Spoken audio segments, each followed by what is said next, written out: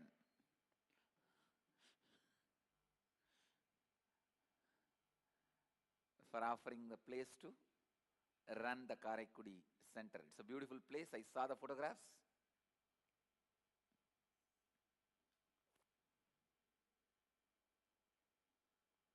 We will have a deity of Karupaswamy also installed in the center. We will make in Panchaloka. We will make in Panchaloka Karupaswamy also and have it. Great.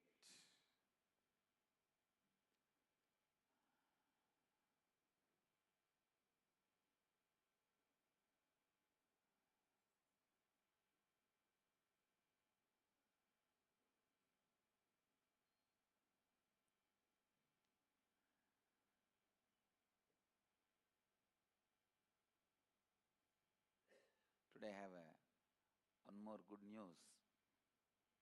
After the surgery, healing, yesterday was the first time I tried and allowed the Mahadeva's presence, Kalabhairava landing, and it was very successful. There was no... It happened in a very successful way. Means the hand is completely healed. And we will be able to have Kalabhairava darshans from now on. Hand is completely healed.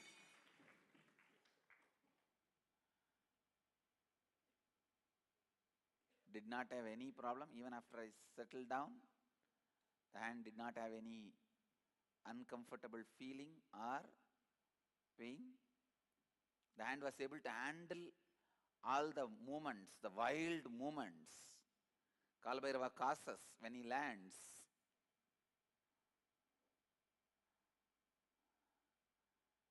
Body is now ready to handle Kalabhairava's energy and the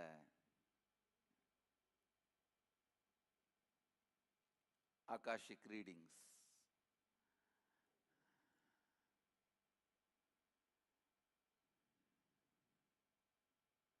So today,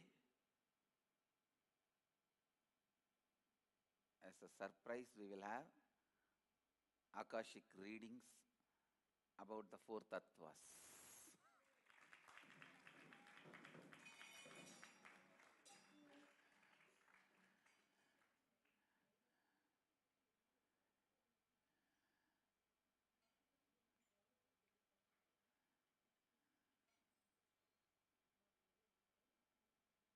Before that, I just wanted to say a few words about this Kundalini energy. Then we will move to we will let Kalabhairava take over, let Mahadeva read the Akashic records.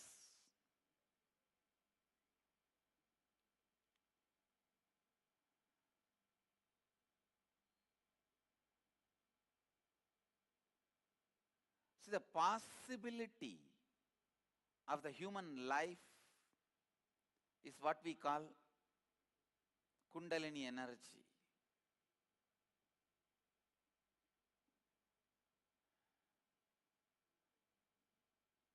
Possibility of human life. There are multiple possibilities in you. It is like in set-top box, you have the possibility of 170 channels. But which channel you open is up to you. Reminding you about your possibility. And I also yesterday tried one more funny thing. It was very successful. Trying to pick up Hindi through Akashic records. I was able to very successfully. I can say at least 25 sentences I picked up. I just sent the Sanskrit statements. Usually I think in Sanskrit, means There is no individual free will and thinking, but the thinking is realized by my inner space first in Sanskrit, then it gets translated either into English or into Tamil. If I am doing some administration work, that gets translated into Tamil. If I am giving satsang, it gets translated into English. So yesterday I tried to send that raw material, that Sanskrit, into this Hindi software, and the statements came out.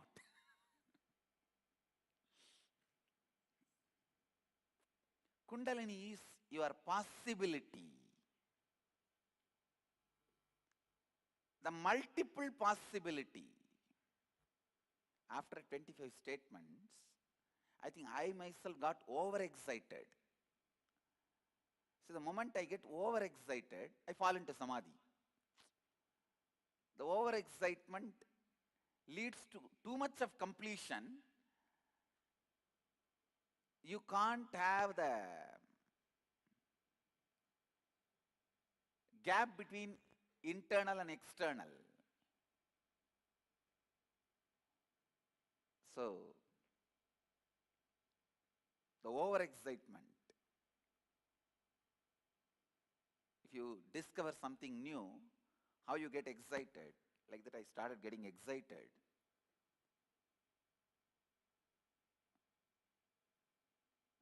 So the moment I started getting excited, I saw very clearly the Sanskrit, the words go inside and come out as a diffused energy. The words are not coming out. It's like that vak, what do you call vocal cord in that area. From the being, the words enter, and by the time it comes out, it just becomes prana. It is no more a word. It is disintegrated to prana. Means gone back to the original source, the original form. So the original form of a letter is mantra. Original form of a language is mantra, the prana space. I know I'm throwing too many mystical details. Even if you don't understand, it's okay. I just wanted all these to be on record. When science evolves to scale spirituality, that time the scientists will discover the meaning of all these words. Till then, let all these be at least on record.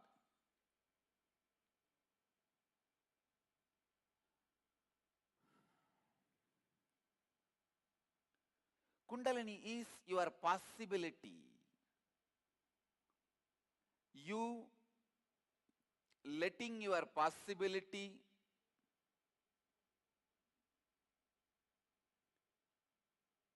happening in you. You trusting your possibility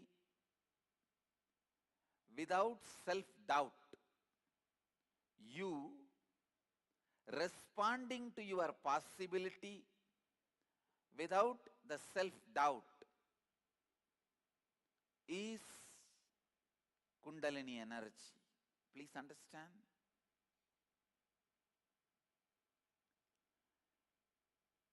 Each human being allows himself to be expressed, allows his possibility without self-doubt in one dimension, no doubt. Even if you are a useless fellow, to be useless in that dimension, you allow your possibility without self-doubt.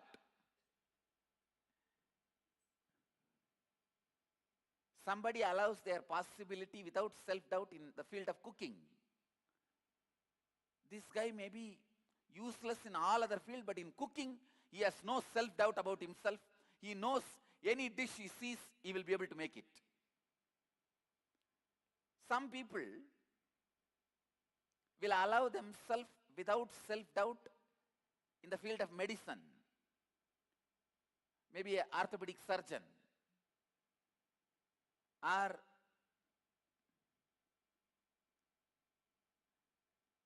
general physician, or eye specialist, or dentist.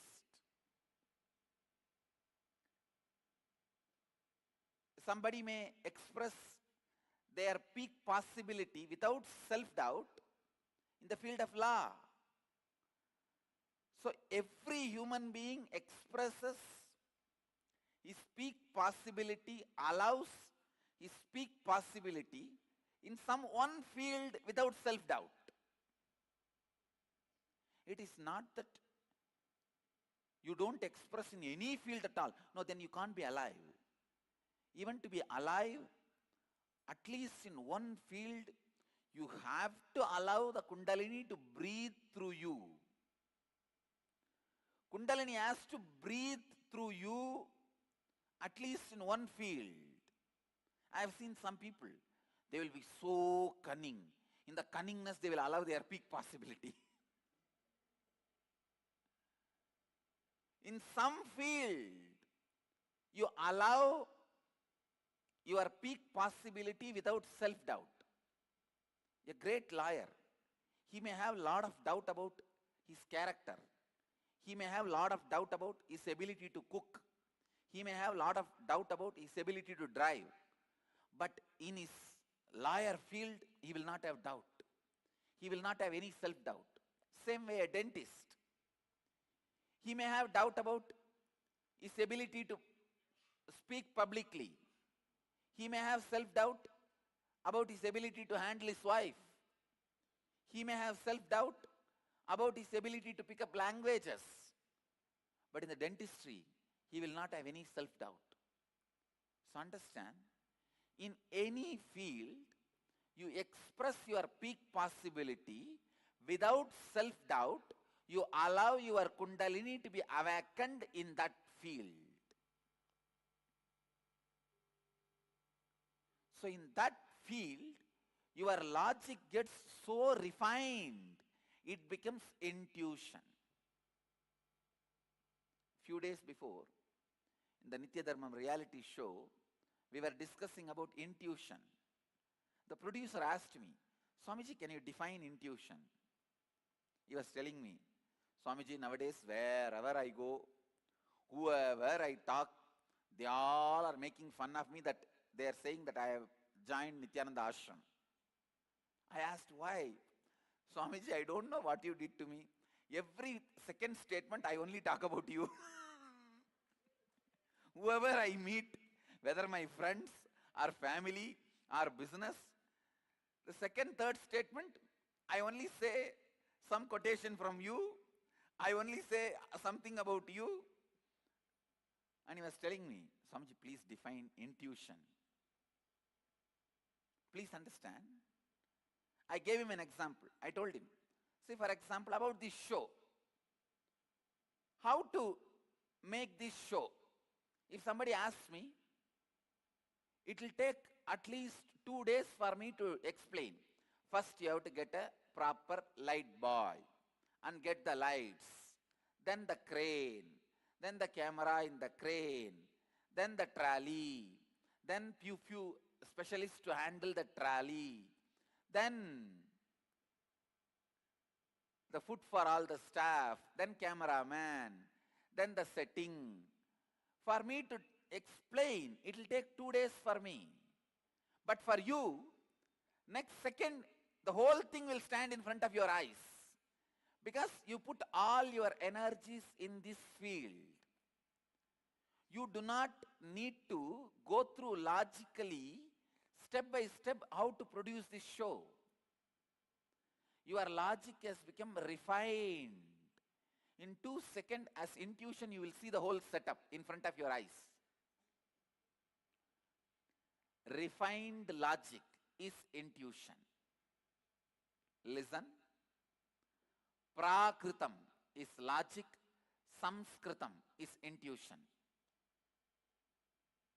I told him, in this field of producing a reality show, you are a master.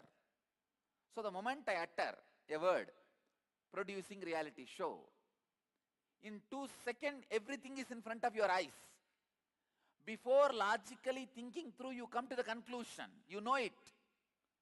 But in my case, I need to logically think through so many things. Even after that, I may miss 2-3 items. I may miss tea, coffee for all the assistants, set assistants, because I don't drink tea, coffee. I'll miss their tea, coffee. Or I don't have a habit of tea, coffee. I may miss their tea, coffee. Same way, if you ask about the human consciousness, he will have to take a lot of time and detail each thing. But in my case, it takes only few micromilliseconds, where the whole thing is in front of me as intuition. Because in this field, my logic is refined. Understand? In any field, if your logic is refined, it becomes intuition. In any field, you allow your Kundalini to express itself without self-doubt to its peak possibility. In that field, you become a leader. So, allowing Kundalini to express itself without self-doubt,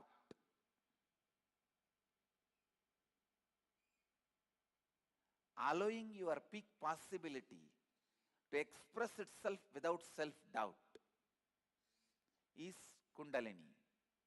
For example, even in the self-transformation, understand, you can allow your Kundalini to flow in the, direction of enlightening you. If you complete with the self-doubt, will I be ever enlightened? Can I be ever enlightened? People always have self-doubts about their enlightenment. If you are young, you think, I am too young for enlightenment.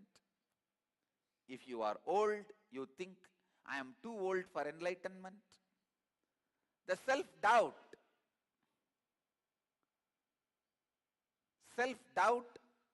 in the field of transformation. Please listen. Self-doubt in the field of transformation stops your Kundalini flowing in that direction. I tell you, I give you a very important click. Have incompletion only with your incompletions. Have incompletion only with your incompletions. Don't have incompletion with anybody else, with anything else. Doubt only your self-doubt. Doubt only your self-doubt. Doubt only your self-doubt. Have incompletion only with your incompletion. Then naturally you will be forced to complete with all your incompletions. You will be forced to complete with self-doubt. So understand,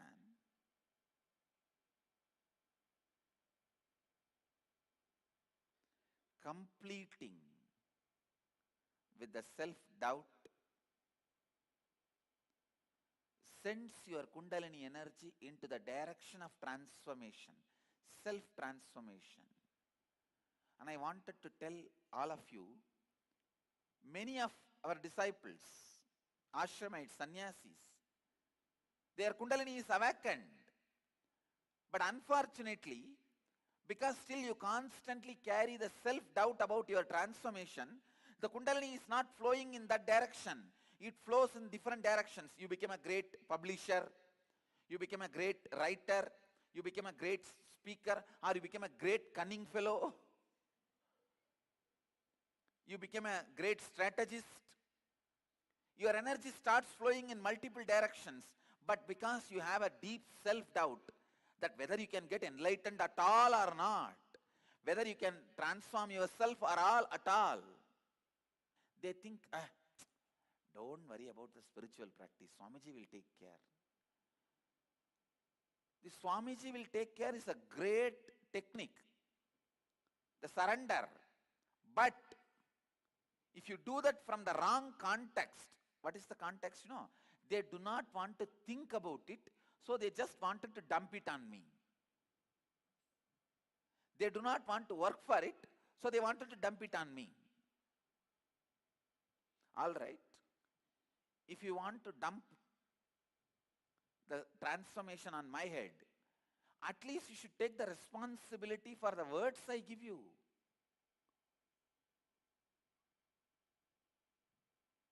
Neither they do that, nor they do something on their own. So understand, even surrender, if it is from wrong context, it won't help.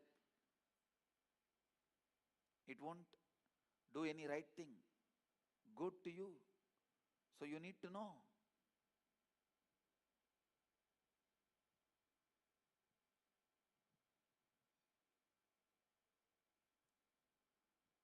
Listen. So first, complete with that self-doubt. Will I be able to transform myself or not? Will I reach enlightenment or not? And the moment you complete with this self-doubt, will I reach enlightenment or not? Immediately, from that moment, all the awakened Kundalini energy starts traveling in the direction of self-transformation. That starts traveling in the direction of self-transformation.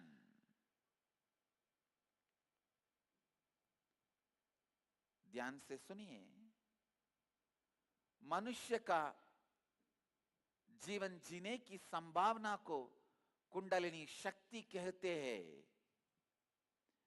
जैसे एक TV के setup box में बहुत संभावनाएं यानी बहुत सारी channels है, वैसे ही आप में भी कई संभावनाएं उपस्थित है।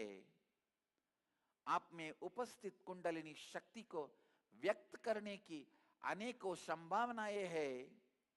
आप आपके भीतर उपस्थित संभावना को जानना और उनको अनुभव करना और आपका अपनी संभावना पर बिना कोई आत्मसंदेह के विश्वास करना और उसके साथ अपनी हर प्रतिक्रिया व्यक्त करना, यही आपके अंतर उपस्थित कुंडलिनी शक्ति को व्यक्त करना है।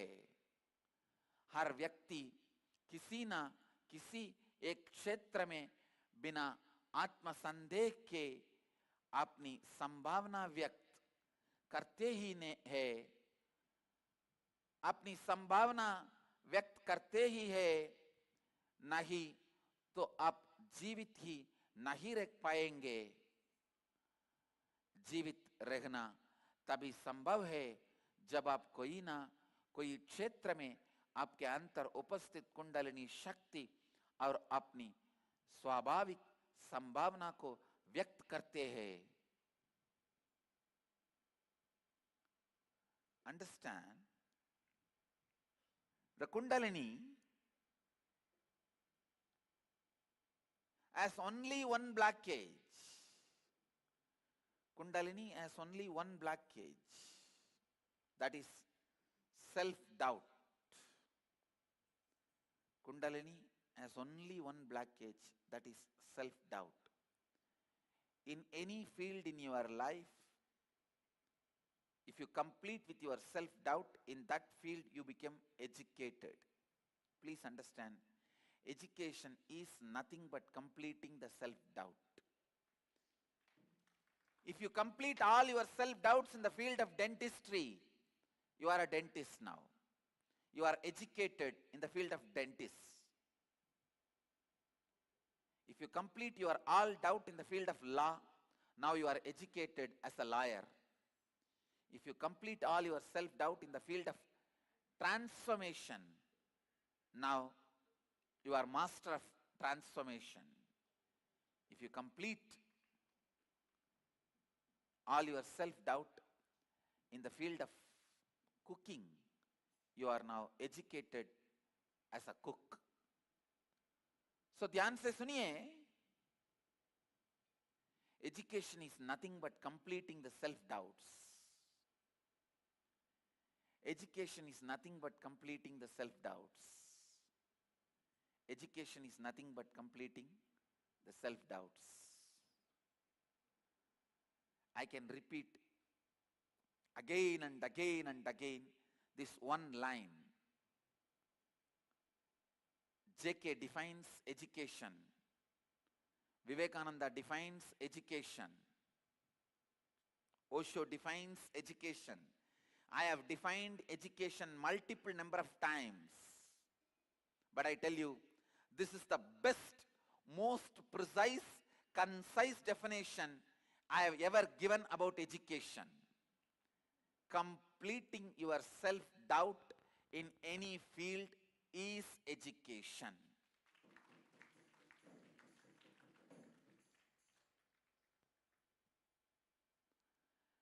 Completing your self-doubt in any field is education. I have a question from Ma Achala. What is the root of self-doubt? Please listen. In your life, when that first incident happens, the root incident, where the root pattern starts, where you make your inner image and get the outer image and outer image and life image as a gift. It's like a buy one, get two free. When you make your inner image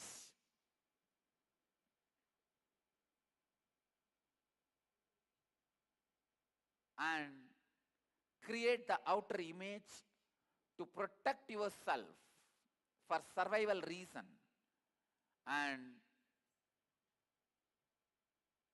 create the life image. Please listen. Please listen. I am giving you one example. For example, at the age of 3 or 4, you try to run around in the rain and play in the rain.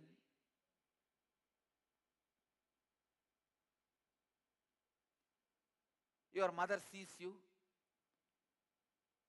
and strongly pulls you into the house and gives you one slap, saying that, don't go in the rain, you will catch cold, your health will be spoiled. Screams at you. For a child, mother slapping, and especially being pulled inside the house and locked inside the house is too much. The child will not understand it is only a slap. The child will literally feel as if he is going to die. As if he is going to die. Please understand, at that moment, the child will create the inner image, I am helpless. It will create the outer image, I am powerful. Because he cannot survive with that idea, I am helpless in the society, in the life. So naturally he will create the outer image, I am powerful. And he will create the image about mother and life. Life is cruel. So when this happens, I am giving you one example. This happens in a different way for many of you. In this root pattern, in this root incident, once you create the inner image, outer image and life image, you start living. When you start living, naturally you put your outer image in the front. I am powerful. The pseudo outer image. Please listen. If you are not able to convince others with the pseudo outer image, it is good for you. But if you convince others with that pseudo outer image, when you come back to your private space, like your bedroom, you will start thinking, oh God, I made everyone believe my outer image as the truth. But my inner image is different from my outer image. So this clash is self-doubt. This clash is self-doubt. Please listen. If root pattern is the root of a tree, I am giving you the example of a tree. Root pattern is the root of a tree. Lust patterns are the parasites of a tree. Everyday sufferings and powerlessness is the leaves of the tree. Self-doubt is the fragrance of the tree. So please understand, when you convince others with your strong outer image and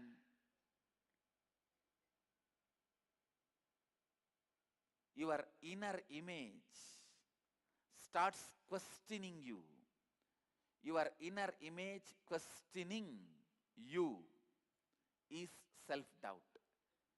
That is where the self-doubt starts. In any field, if you carry self-doubt, you will continue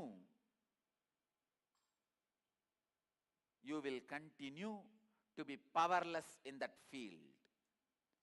In any field, if you complete with your self-doubt, you are educated in that field. You are educated in that field.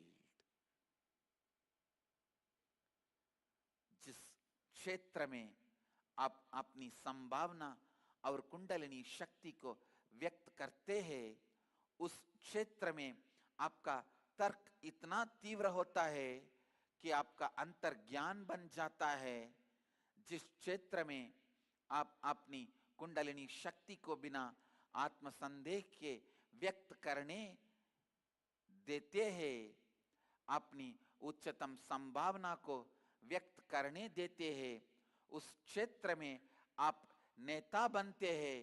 केवल अपनी अपूर्णता से ही अपूर्णता रखिए, केवल अपने आत्मसंदेह पर संदेह कीजिए, फिर आप अपने अपूर्णताओं के साथ पूर्णत्व करेंगे.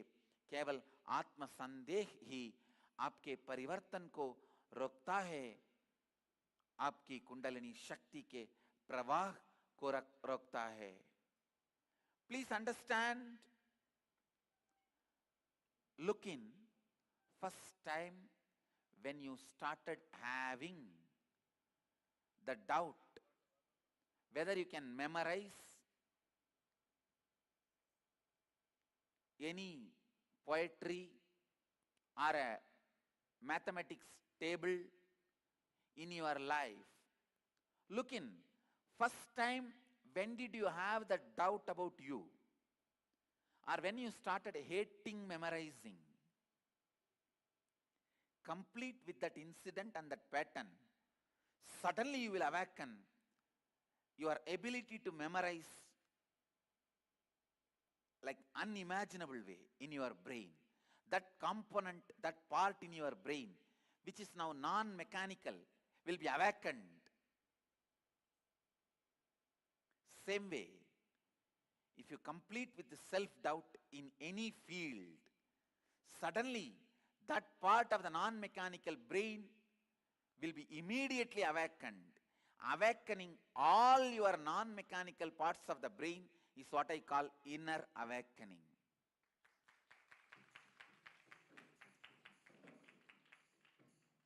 Awakening various non-mechanical parts of your brain. I tell you, you are capable of living without suffering. First find out When is the first time in your life you started believing suffering is part of your life? When you started believing you can't be without suffering, find that incident and complete. You will see the brain part, your non-mechanical brain part, which has the capability to be without suffering, which has the capability to run your life without suffering, is immediately awakened.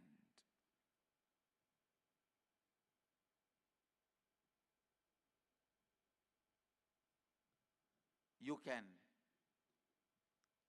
really live a beautiful life when you started believing you have to live with suffering. Find that incident and complete with it. Please understand. Find the root incident and complete with it. When you start believing,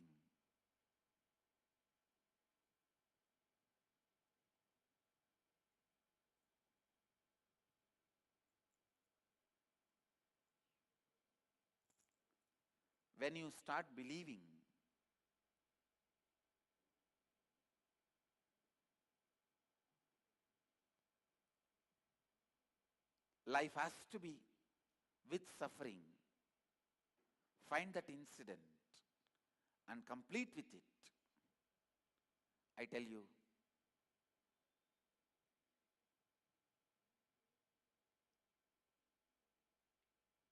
suddenly you will see your brain is awakened for completion.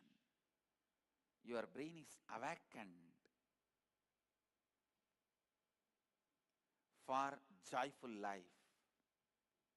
The non-mechanical parts of your brain is awakened to live bliss and to attract bliss.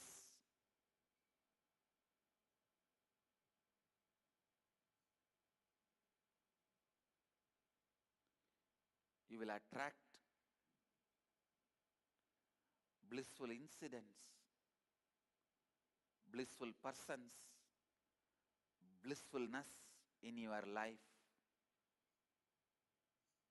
due to your innate intelligence. Due to your innate intelligence.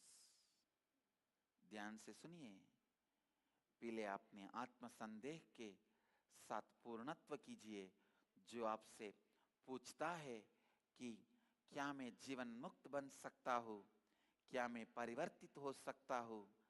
फिर आप देखेंगे कि आपकी कुंडलिनी शक्ति परिवर्तन की तरफ स्वाभाविक रूप से प्रवाहित होती है। कोई क्षेत्र में आपके आत्म संदेह के साथ पूर्णत्व करना ही उस क्षेत्र में शिक्षा पाना है। कोई भी क्षेत्र में शिक्षा पाना तभी संभव है जब आप उस क्षेत्र में अपने आत्म संदेह को पूर्ण करते हैं।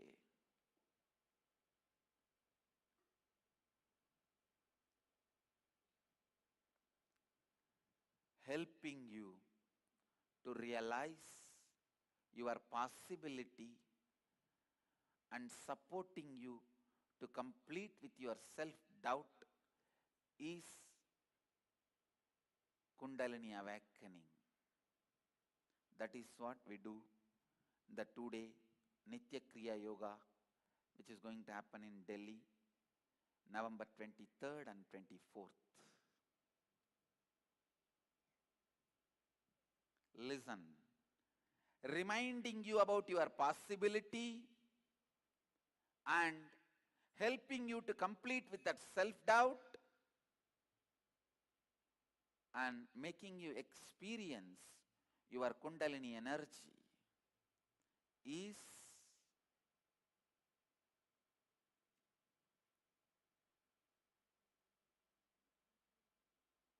initiation into Nitya Kriya Yoga.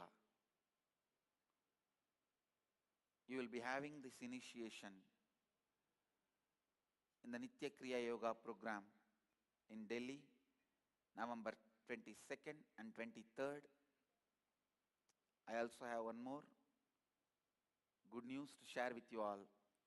In the IA level 4 in Bali, all the 21 days you will have Akashic readings in the morning. The morning satsang will be Akashic readings on various subjects for your questions. Today, we will have the Akashic readings now. Let's allow Mahadeva to read Akashic records on the 4 powers. आपको अपने संभावना की स्मृति करना और उसके Oman Sivagangai, Hyderabad Guptkashi, Simi Valley California, East London UK, Hong Kong सीरगाड़ी, San Diego लाहोया, Dakota Dunes, Singapore Singapuram, Indrani New Jersey, Devon UK, Kathmandu Nepal, Austin Texas, enriching temple Biddi. I welcome all of you with my love and blessings. Today we are inaugurating new center in Karaikudi, Tamil Nadu. Our devotee from Klang, Malaysia, Palaniyappan, has offered his house property in Karaikudi to be used as a center. Blessings to Palaniyappan, Malaysia Palaniyappan, blessings to Achi, Vasantachi, Dr. Sellappa, everyone. Blessings to the whole family. Annamalai, Arunachalam. Blessings. My presence will be there in the Karaikudi center. My presence will be with all of you. Blessings.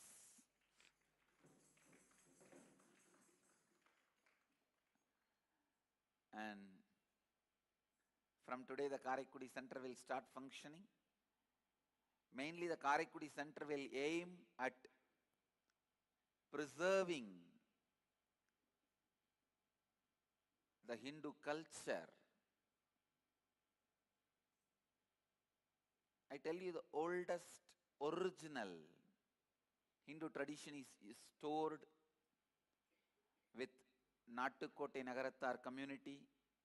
The way we eat, the way we dress, the way we house ourselves, the way we construct everything. The oldest original tradition is stored by them in their lifestyle. Karaikudi Center will strive to keep that tradition alive.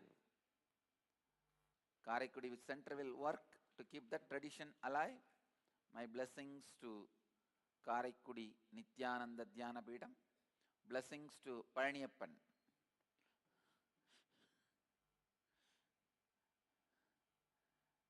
For offering the place to run the Karaikudi Center. It's a beautiful place. I saw the photographs.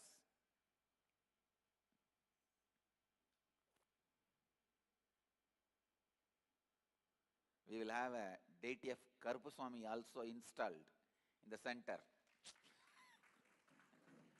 We will make in Panchaloka.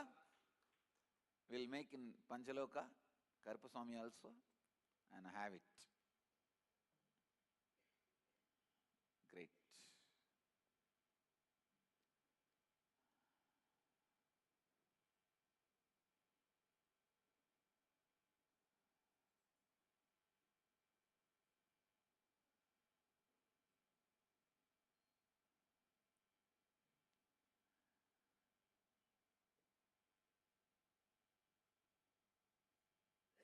Today I have one more good news. After the surgery, healing, yesterday was the first time I tried and allowed the Mahadeva's presence, Kalabhairava landing, and it was very successful. There was no, it happened in a very successful way. Means the hand is completely healed. And we will be able to have Kalbhairava darshans from now on. Hand is completely healed.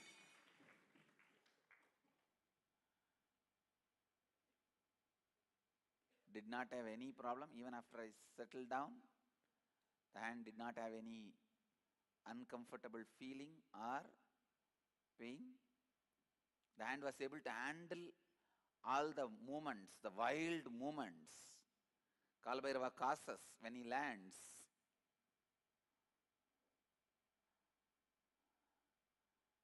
Body is now ready to handle Kalbhairava's energy and the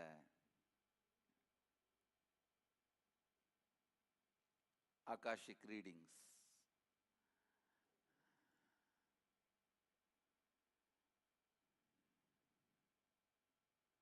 So today,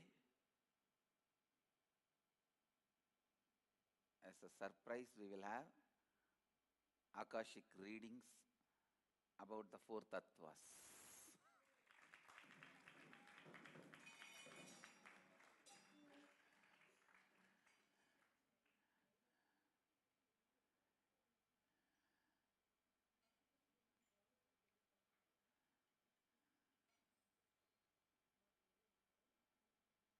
Before that, I just wanted to say a few words about this Kundalini energy.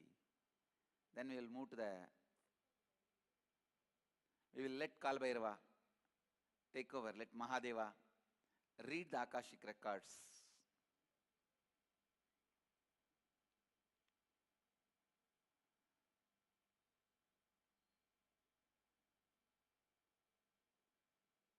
See, the possibility of the human life is what we call Kundalini energy.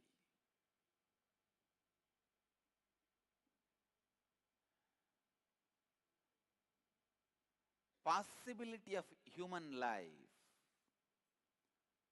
There are multiple possibilities in you. It is like in set-top box.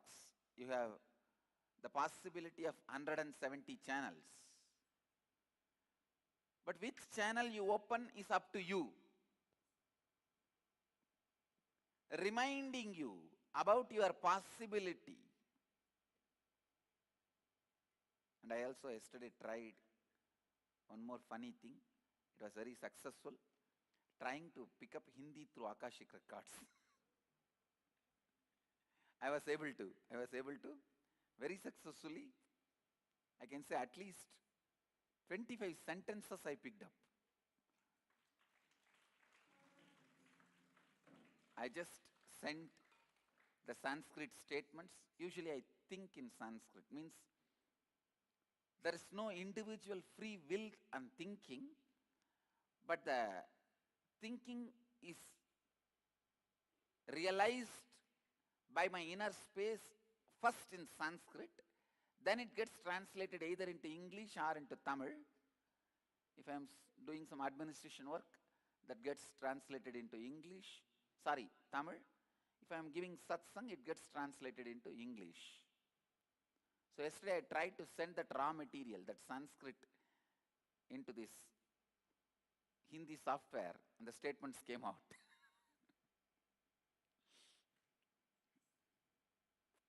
Kundalini is your possibility. The multiple possibility. After 25 statements, I think I myself got overexcited. So the moment I get overexcited, I fall into samadhi. The overexcitement leads to too much of completion. You can't have the gap between internal and external. So, the the overexcitement. If you discover something new, how you get excited? Like that I started getting excited.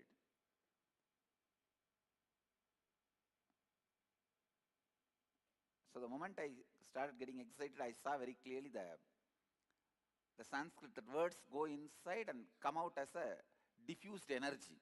The words are not coming out. It's like that vak, what do you call vocal cord in that area. From the being, the words enter, and by the time it comes out, it just becomes prana.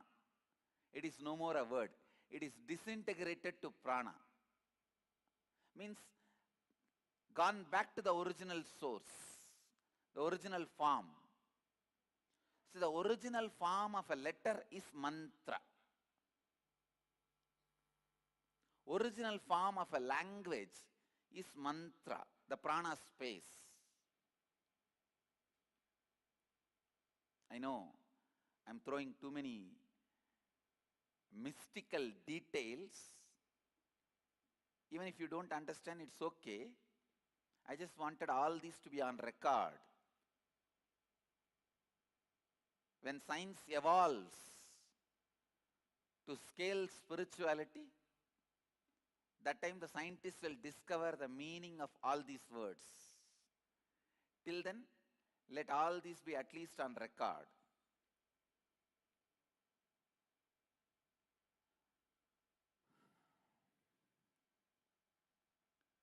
Kundalini is your possibility. You letting your possibility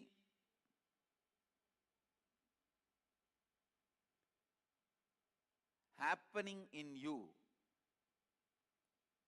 You trusting your possibility without self-doubt. You responding to your possibility without the self-doubt is Kundalini energy. Please understand.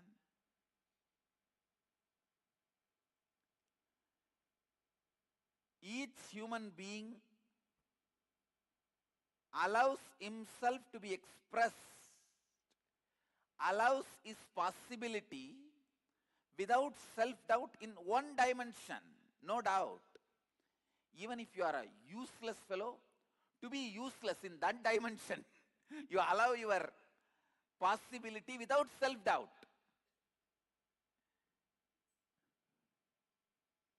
Somebody allows their possibility without self-doubt in the field of cooking. This guy may be useless in all other fields, but in cooking, he has no self-doubt about himself. He knows any dish he sees, he will be able to make it. Some people will allow themselves without self-doubt in the field of medicine. Maybe an orthopedic surgeon, or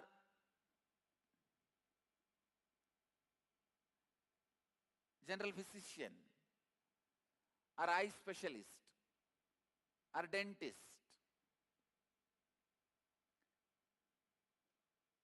Somebody may express their peak possibility without self-doubt in the field of law. So every human being expresses his peak possibility, allows his peak possibility in some one field without self-doubt. It is not that you don't express in any field at all. No, then you can't be alive. Even to be alive, at least in one field, you have to allow the Kundalini to breathe through you. Kundalini has to breathe through you at least in one field. I have seen some people, they will be so cunning. In the cunningness, they will allow their peak possibility. In some field, you allow your peak possibility without self-doubt. A great lawyer, he may have a lot of doubt about his character. He may have lot of doubt about his ability to cook. He may have lot of doubt about his ability to drive. But in his lawyer field, he will not have doubt. He will not have any self-doubt. Same way a dentist. He may have doubt about his ability to speak publicly. He may have self-doubt about his ability to handle his wife. He may have self-doubt about his ability to pick up languages. But in the dentistry, he will not have any self-doubt. So understand, in any field, you express your peak possibility without self-doubt. You allow your Kundalini to be awakened in that field. So in that field, your logic gets so refined, it becomes intuition. Few days before, in the Nitya Dharmam reality show, we were discussing about intuition. The producer asked me, Swamiji, can you define intuition? He was telling me, Swamiji, nowadays wherever I go, whoever I talk, they all are making fun of me that they are saying that I have joined Nityananda Ashram. I asked why. Swamiji, I don't know what you did to me. Every second statement I only talk about you. Whoever I meet, whether my friends or family or business, the second, third statement, I only say some quotation from you. I only say something about you. And he was telling me, Swamiji, please define intuition. Please understand. I gave him an example. I told him, see, for example, about this show. How to make this show?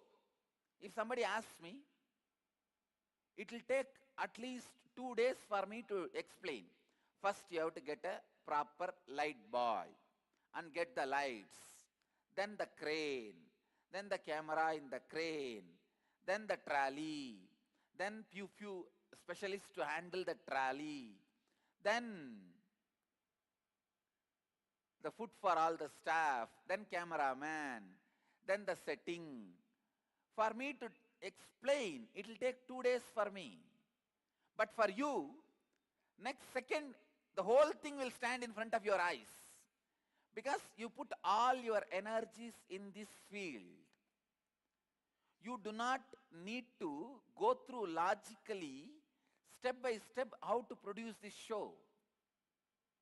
Your logic has become refined. In 2 seconds, as intuition, you will see the whole setup in front of your eyes. Refined logic is intuition. Listen. Prakritam is logic. Samskritam is intuition. I told him, in this field of producing a reality show, you are a master. So the moment I utter a word, producing reality show, in 2 seconds, everything is in front of your eyes. Before logically thinking through, you come to the conclusion. You know it. But in my case, I need to logically think through so many things. Even after that, I may miss 2-3 items. I may miss tea, coffee for all the assistants, set assistants, because I don't drink tea, coffee. I'll miss their tea, coffee. Or I don't have a habit of tea, coffee. I may miss their tea, coffee. Same way, if you ask about the human consciousness, he will have to take a lot of time and detail each thing. But in my case, it takes only few micromilliseconds, where the whole thing is in front of me as intuition. Because in this field, my logic is refined. Understand? In any field, if your logic is refined, it becomes intuition. In any field, you allow your Kundalini to express itself without self-doubt to its peak possibility. In that field, you become a leader. So allowing Kundalini to express itself without self-doubt.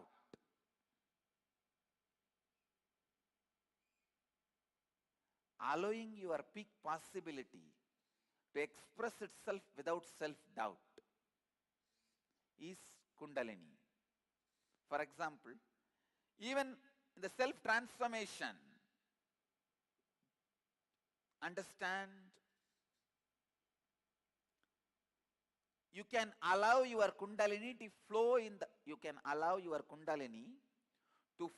the, direction of enlightening you. If you complete with the self-doubt, will I be ever enlightened? Can I be ever enlightened? People always have self-doubts about their enlightenment. If you are young, you think, I am too young for enlightenment. If you are old, you think, I am too old for enlightenment. The self-doubt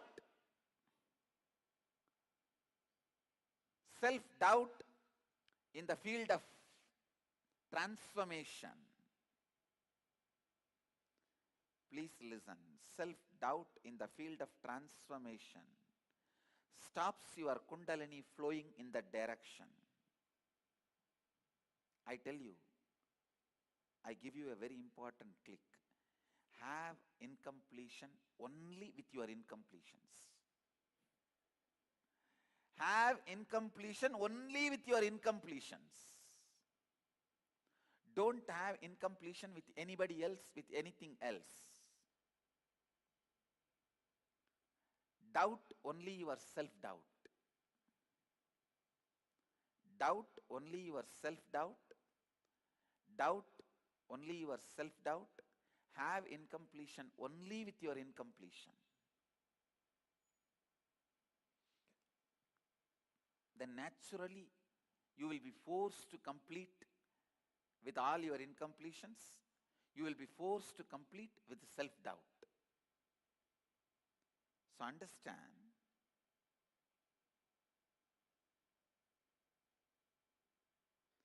completing with the self-doubt sends your Kundalini energy into the direction of transformation, self-transformation. And I wanted to tell all of you, many of our disciples, ashramites, sannyasis, their Kundalini is awakened. But unfortunately, because still you constantly carry the self-doubt about your transformation, the Kundalini is not flowing in that direction. It flows in different directions. You become a great publisher, you become a great writer, you become a great speaker, or you become a great cunning fellow. You become a great strategist. Your energy starts flowing in multiple directions, but because you have a deep self-doubt that whether you can get enlightened at all or not, whether you can transform yourself or all at all, they think, don't worry about the spiritual practice, Swamiji will take care. The Swamiji will take care is a great technique, the surrender. But if you do that from the wrong context, what is the context? They do not want to think about it, so they just wanted to dump it on me. They do not want to work for it, so they wanted to dump it on me. All right.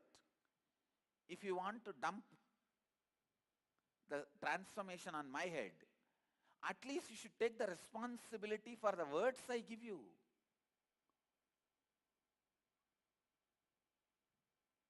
Neither they do that, nor they do something on their own. So understand, even surrender, if it is from wrong context, it won't help. It won't do any right thing, good to you. So you need to know.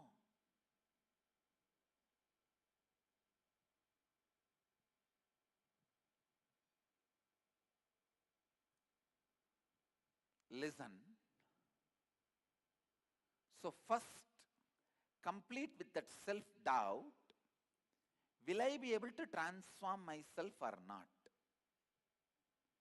will I reach enlightenment or not?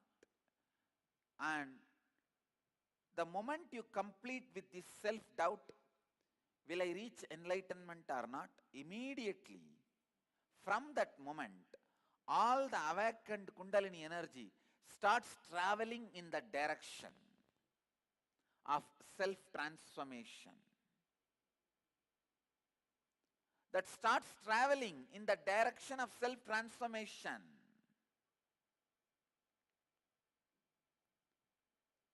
ध्यान से सुनिए,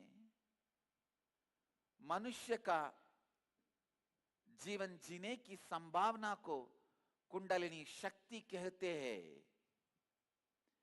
जैसे एक TV के setup box में बहुत संभावनाएं यानी बहुत सारी चैनल्स है, वैसे ही आप में भी कई संभावनाएं उपस्थित है।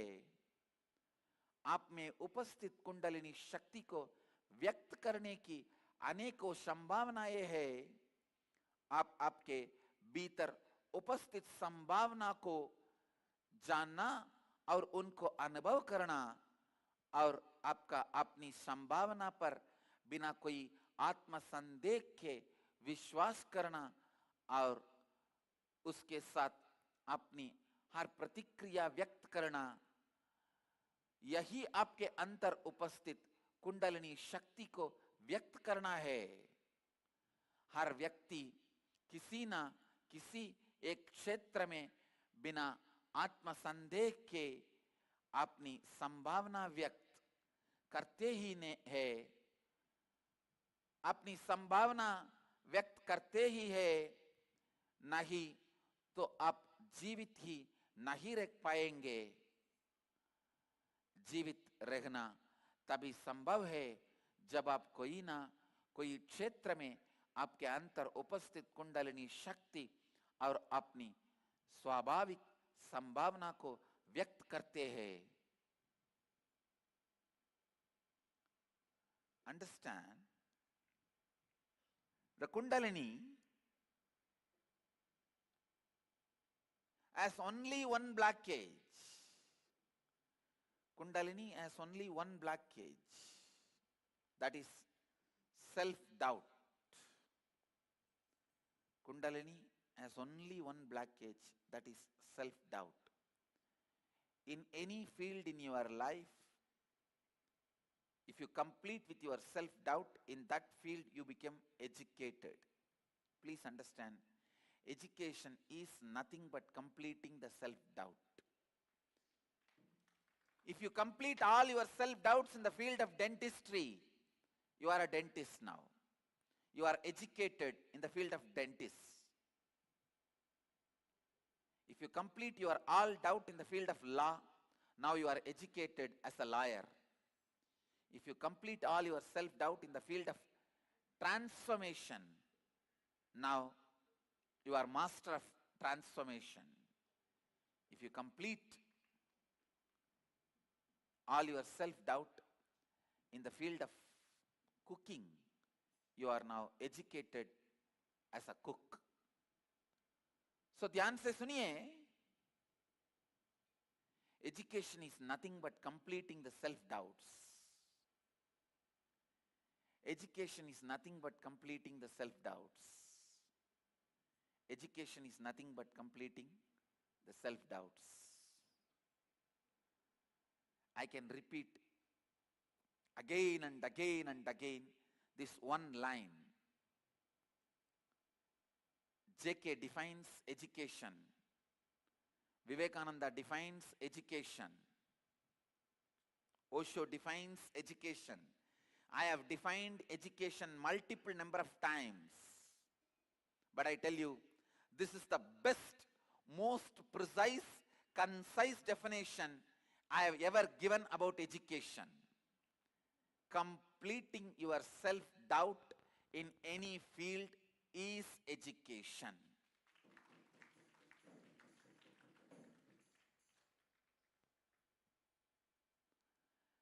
Completing your self-doubt in any field is education. I have a question from Ma Achala. What is the root of self-doubt? Please listen. In your life, when that first incident happens, the root incident, where the root pattern starts, where you make your inner image and get the outer image and outer image and life image as a gift. It's like a buy one, get two free. When you make your inner image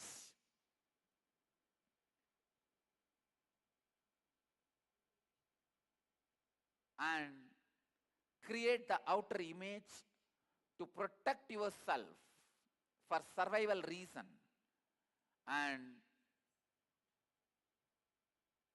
create the life image, please listen. Please listen. I am giving you one example. For example, at the age of 3 or 4, you try to run around in the rain and play in the rain.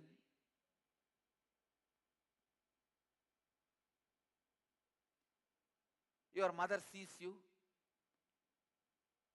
and strongly pulls you into the house and gives you one slap, saying that, don't go in the rain, you will catch cold, your health will be spoiled. Screams at you. For a child, mother slapping, and especially being pulled inside the house and locked inside the house is too much. The child will not understand, it is only a slap. The child will literally feel as if he is going to die. As if he is going to die. Please understand, at that moment, the child will create the inner image, I am helpless. It will create the outer image, I am powerful. Because he cannot survive with that idea, I am helpless in the society, in the life. So naturally he will create the outer image, I am powerful. And he will create the image about mother and life. Life is cruel. So when this happens, I am giving you one example. This happens in a different way for many of you. In this root pattern, in this root incident, once you create the inner image, outer image and life image, you start living. When you start living, naturally you put your outer image in the front. I am powerful. The pseudo outer image. Please listen. If you are not able to convince others with the pseudo outer image, it is good for you. But if you convince others with that pseudo outer image, when you come back to your private space like your bedroom, you will start thinking, oh God, I made everyone believe my outer image as the truth. But my inner image is different from my outer image. So this clash is self-doubt. This clash is self-doubt. Please listen. If root pattern is the root of a tree, I am giving you the example of a tree. Root pattern is the root of a tree. Lust patterns are the parasites of a tree. Everyday sufferings and powerlessness is the leaves of the tree. Self-doubt is the fragrance of the tree. So please understand, when you convince others with your strong outer image and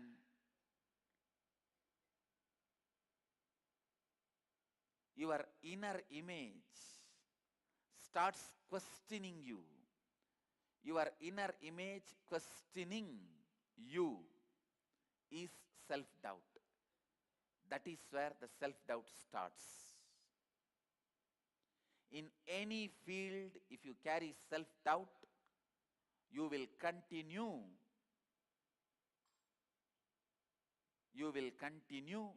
to be powerless in that field. In any field, if you complete with your self-doubt, you are educated in that field. You are educated in that field.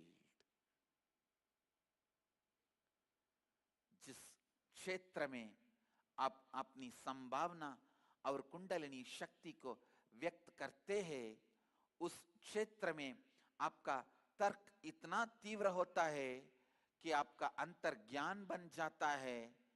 जिस क्षेत्र में आप अपनी कुंडलिनी शक्ति को बिना आत्मसंदेह के व्यक्त करने देते हैं, अपनी उच्चतम संभावना को व्यक्त करने देते हैं, उस क्षेत्र में आप नेता बनते हैं।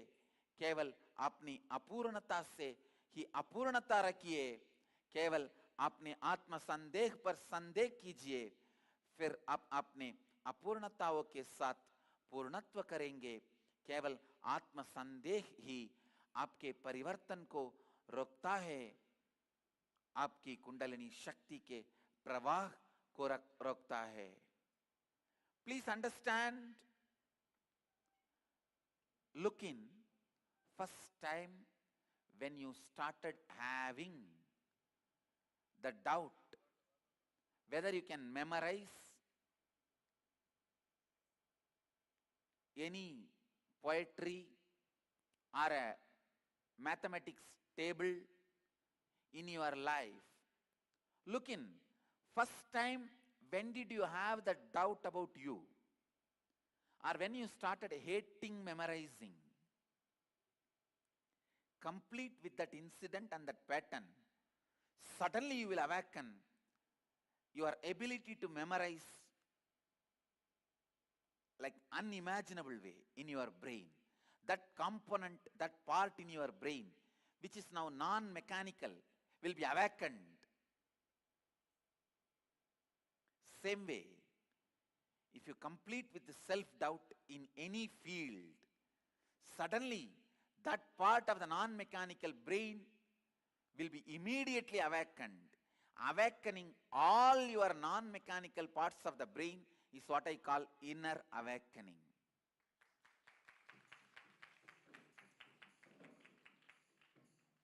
Awakening various non-mechanical parts of your brain. I tell you, you are capable of living without suffering. First find out, when is the first time in your life you started believing suffering is part of your life? When you started believing you can't be without suffering, find that incident and complete. You will see the brain part, your non-mechanical brain part, which has the capability to be without suffering, which has the capability to run your life without suffering, is immediately awakened.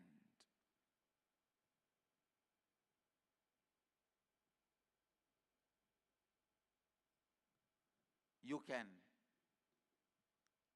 really live a beautiful life when you started believing you have to live with suffering. Find that incident and complete with it. Please understand. Find that root incident and complete with it. When you start believing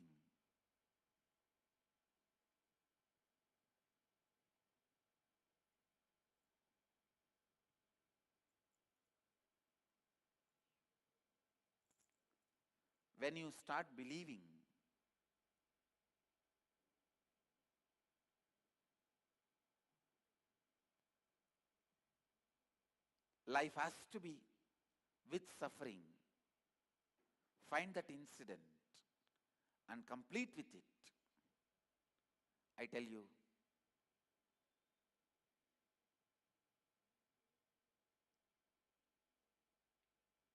suddenly you will see your brain is awakened for completion. Your brain is awakened for joyful life. The non-mechanical parts of your brain is awakened to live bliss and to attract bliss.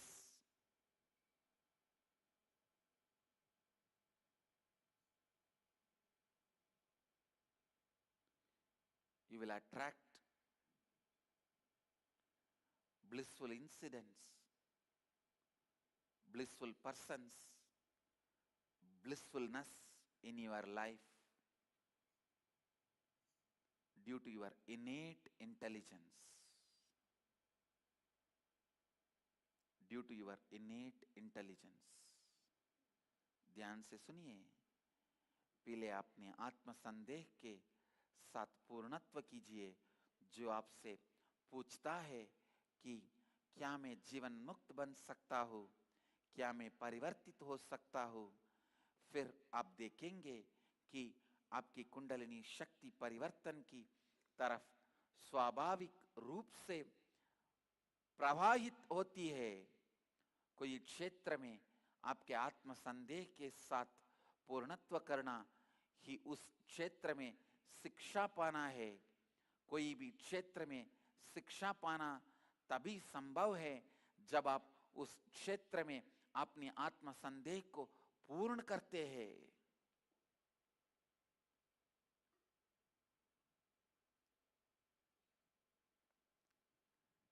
Helping you to realize your possibility and supporting you to complete with your self-doubt is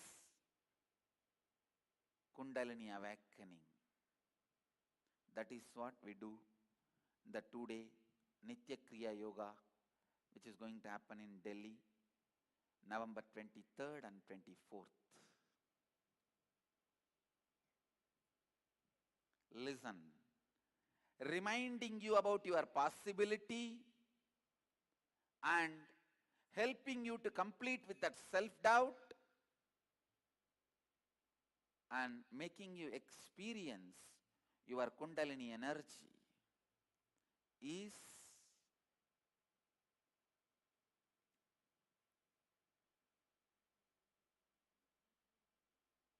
initiation into Nitya Kriya Yoga. You will be having this initiation in the Nitya Kriya Yoga program in Delhi, November 22nd and 23rd. I also have one more good news to share with you all. In the IA level 4 in Bali, all the 21 days you will have Akashic readings in the morning. The morning satsang will be Akashic readings on various subjects for your questions. Today, we will have the Akashic readings now. Let's allow Mahadeva to read Akashic records on the 4 powers. आपको अपने संभावना की स्मृति करना और उसके प्रति आपके आत्म संदेह को पूर्ण करना और आपकी कुंडलिनी शक्ति को जागृत करना ही हमारे 2 दिन के नित्य क्रिया कार्यक्रम जो नवंबर में दिल्ली में हो रहा है उसका उद्देश्य है।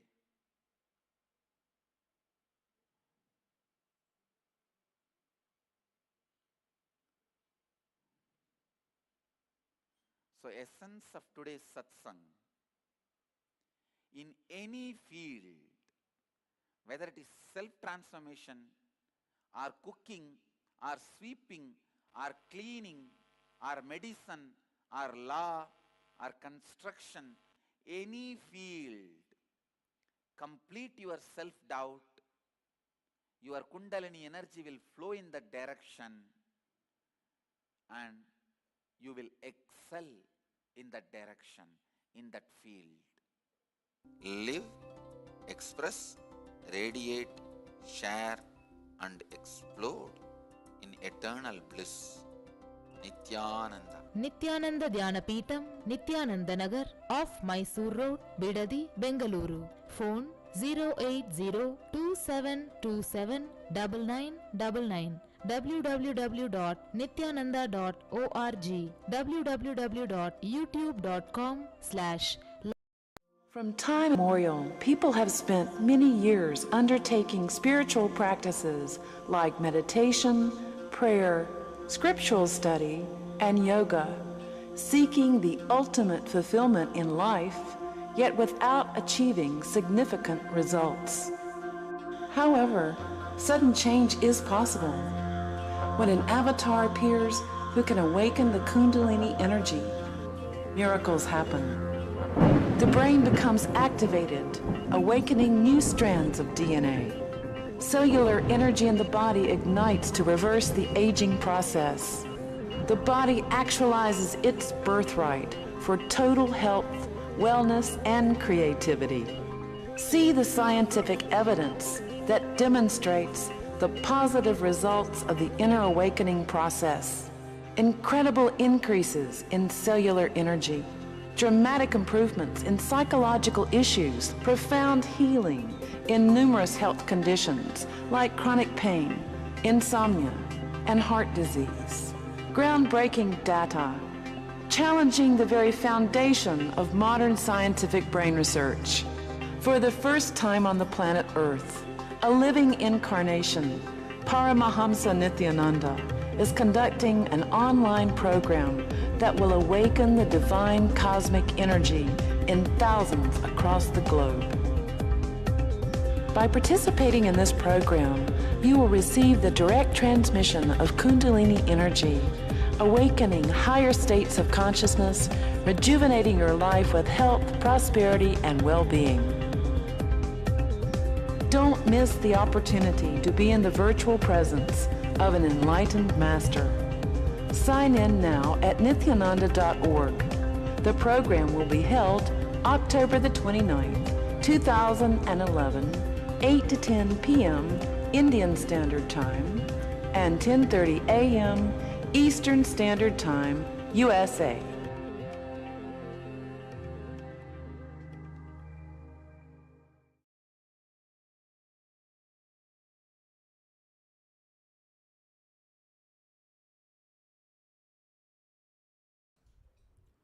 Through three ways. Certain words, ideas can generate Shakti. Like when you have a hope, thought current, that your future is going to be very rich, brilliant, bright. Those words generate certain kind of enthusiasm, excitement. Or visualizations. It can be as simple as visualization of your vacation. Wow, if you do all this, end of the day you are going to have weekend. Or a sexual visualizations. I'm going to have this pleasure. Understand? Sex does not mean only the physical relationship. I call everything which you consider as pleasure under the title sex. It can be coffee. It can be some special food. It can be some special music. It can be some special place or a time with a special person. Anything. Anything visually excites you and makes energy ooze out in your system. understand the whole Veda and Agama completely. After thorough analysis I am talking. Nowhere they are against any of the pleasure of life. Understand? Listen carefully. Only the pleasures which destroys the source they are against. See, your ability to enjoy, your ability to exist, your ability to have higher Shaktipadas, as long as that is not disturbed, Vedic tradition is not stopping any pleasure of your life. You need to understand. The excitement created by verbalization, excitement infused by visualization, excitement infused by the Kundalini awakening, your consciousness waking up. These are the 3 levels of Shaktipada you go through. Every day in your life, these 3 Shaktipada, any one you go through, or all 3. But always in these 3 something will be happening. If all the 3 are not happening, you will not be alive. You will be in depression. Literally dead, waiting for the breathing to stop. Waiting for the breathing to stop. Listen carefully.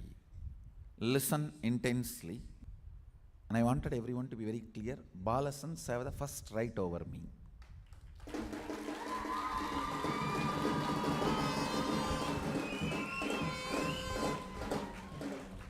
They do not need to logically cognize what I am talking. I am recording the whole thing into their being.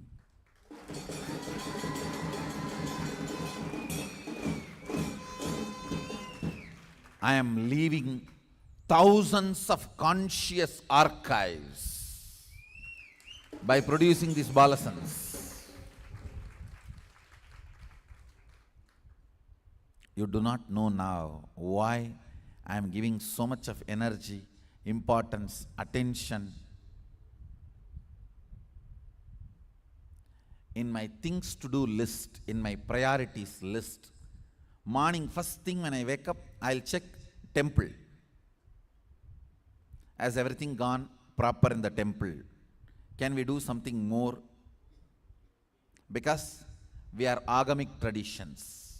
We are agamic tradition means deity-based bhakti. For us, Sadashiva is not some thin air theory.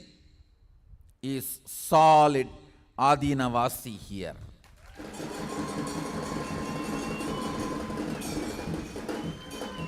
He is a resident Adinavasi here. For us, he is a resident Adinavasi. So first thing I will check whether everything has gone right in the temple. The second thing, balasans.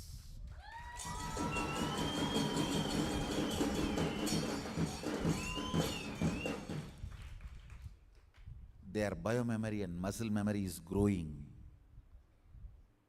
This whole satsang and Shaktipada getting into their system, you will see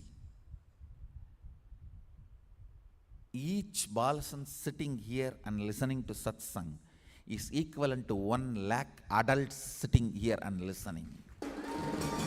Because through each balasan, lakhs of adults are going to listen to me.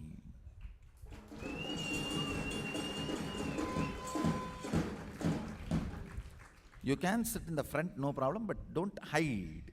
That's all. Now you are in the right place. Listen, these 3 fuels, verbalization instigated excitement, visualization instigated excitement, Kundalini instigated power. In these three, any one Shakti Pada will be always happening in your life. Without all these three, you can't be alive. If all these three are not there, that's what I call depression or depression, to make it more raw. Stuck.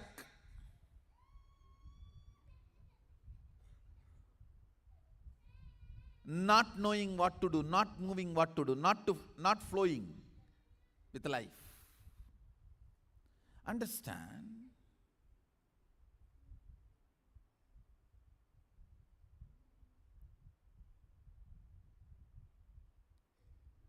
More and more getting comfortable with the Kundalini based excitement and functioning is Ishwaratva. Listen. Verbal inspiration, if it makes you functional, you will be a very logical person.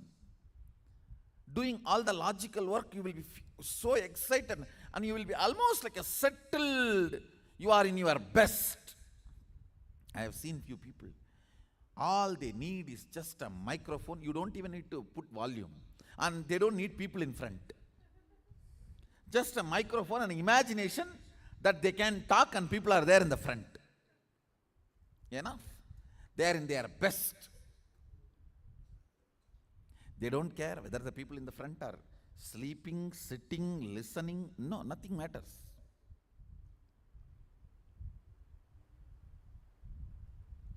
If you are visualization excitement person,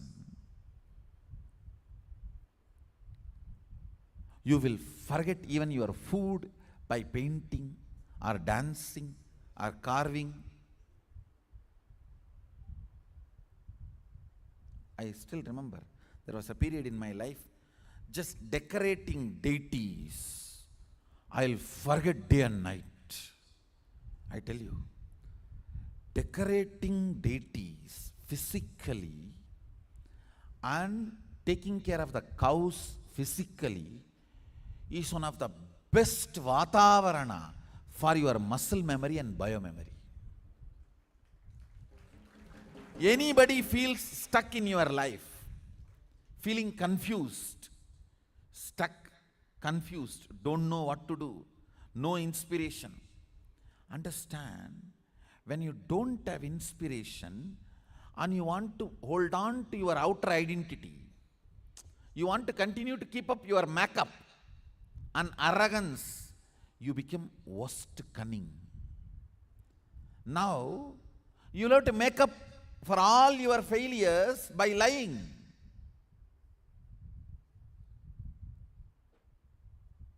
That is the worst way of building muscle memory. But I tell you, the best way of building muscle memory and biomemory, when you take care of the cows, you see, please understand, cow is not something I am talking about because I am born in Hindu tradition. Please understand, the very biomemory, muscle memory, DNA of the cow awakens certain energy in you, joy, peace, completion, sacrifice. I tell you, cow worship is not the so-called superstitiousness by these liberal secular fellows. The worst enemies of the Hindu culture, worst enemies of the humanity is this Indian liberal secular. Actually, all the anti-national forces hide themselves in the name of liberal, secular. Cow worship is a direct spiritual practice.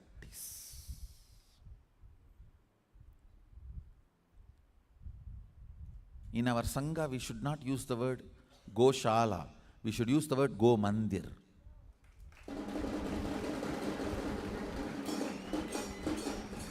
It's a temple. Understand? It's not joke when our Shastras declare all the gods and goddesses reside in the cows. It's not joke.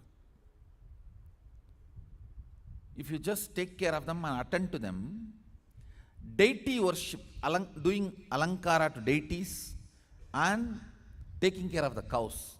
Only if you practice, you will understand the kind of inner space they manifest. I have decided we are going to have world's largest ahimsa-based Goshala.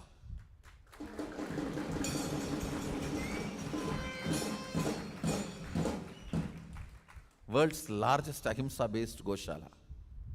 I am very clear.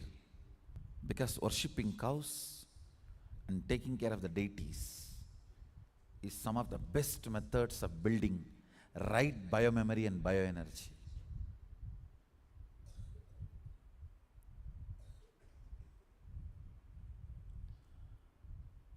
These two acts bring certain heart and visualization based Shaktipada, much better than verbalization.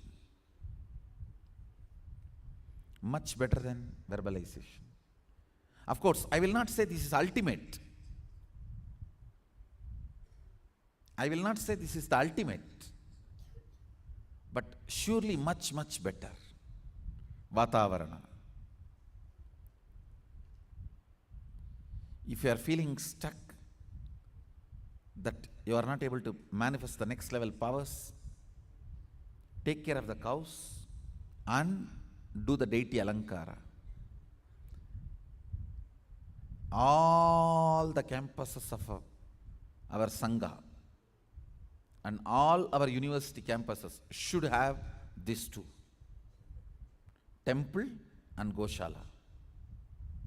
Even the international campus outside India, you should start working to get a legal permit, at least to have few cows, and it should be desi cows. It should be desi cows.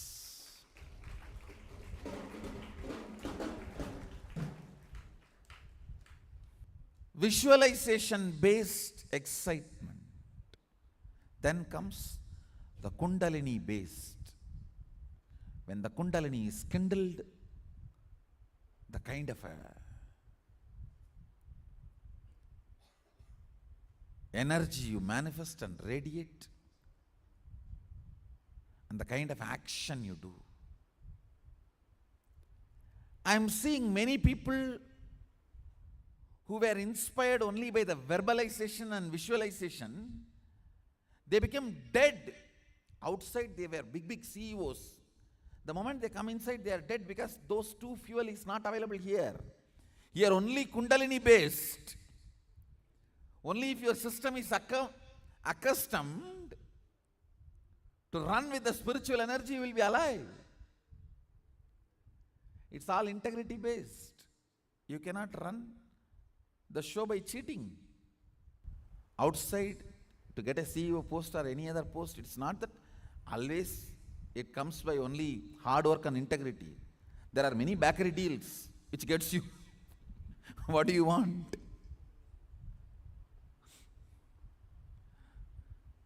It's not that always integrity and hard work, but here everything purely integrity. No wrong fuel is allowed. No wrong fuel is possible. Fuel has to be right. Constantly having the Kundalini Shakti and spiritual strength as fuel, and that fuel moving you. And when that fuel moves you, every small action you do will be power manifestation. If you make a call, it will be a boon for him who is receiving. If you answer a question, it will be a solution for that fellow. I tell you, create that kind of a intention. Understand? I am already creating that energy field.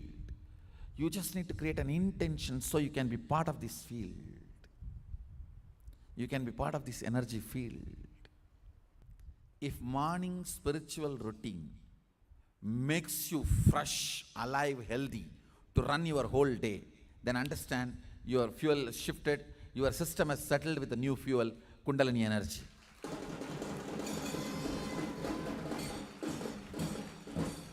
If your head is hanging down in the morning satsang,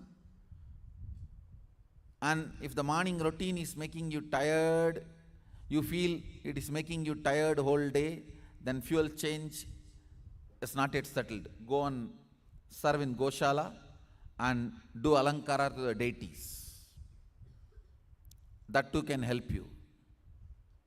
I tell you really, if somebody misses the morning routine, we should make this as a rule. If you miss the morning routine, how much ever time you missed, go to Goshala and serve the cows. Go Seva is the only way. Or go to temple and do alankara of the deities. That's the only way you will get back to that fuel change. Fuel change should get settled in your system. The best places I enjoyed in my life. You see, I walked length and breadth of Bharat and enjoyed almost all possible places. Railway platforms, small huts, which literally there is no hut. I call them as billion-star hotel, because if you lie down, you can see all the billion stars.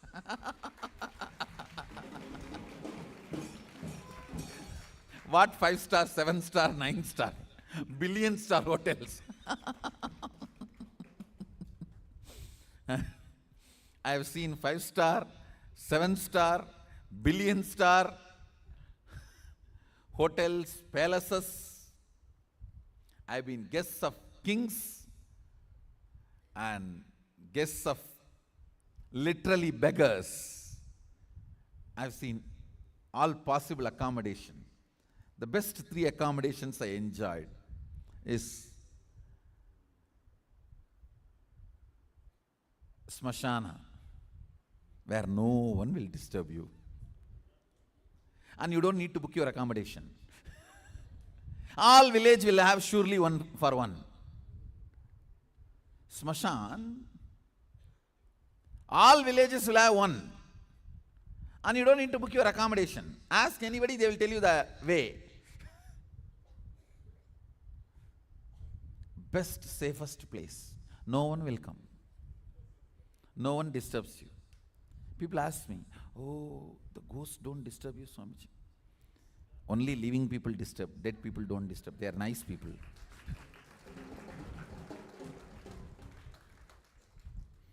The second is Goshalas.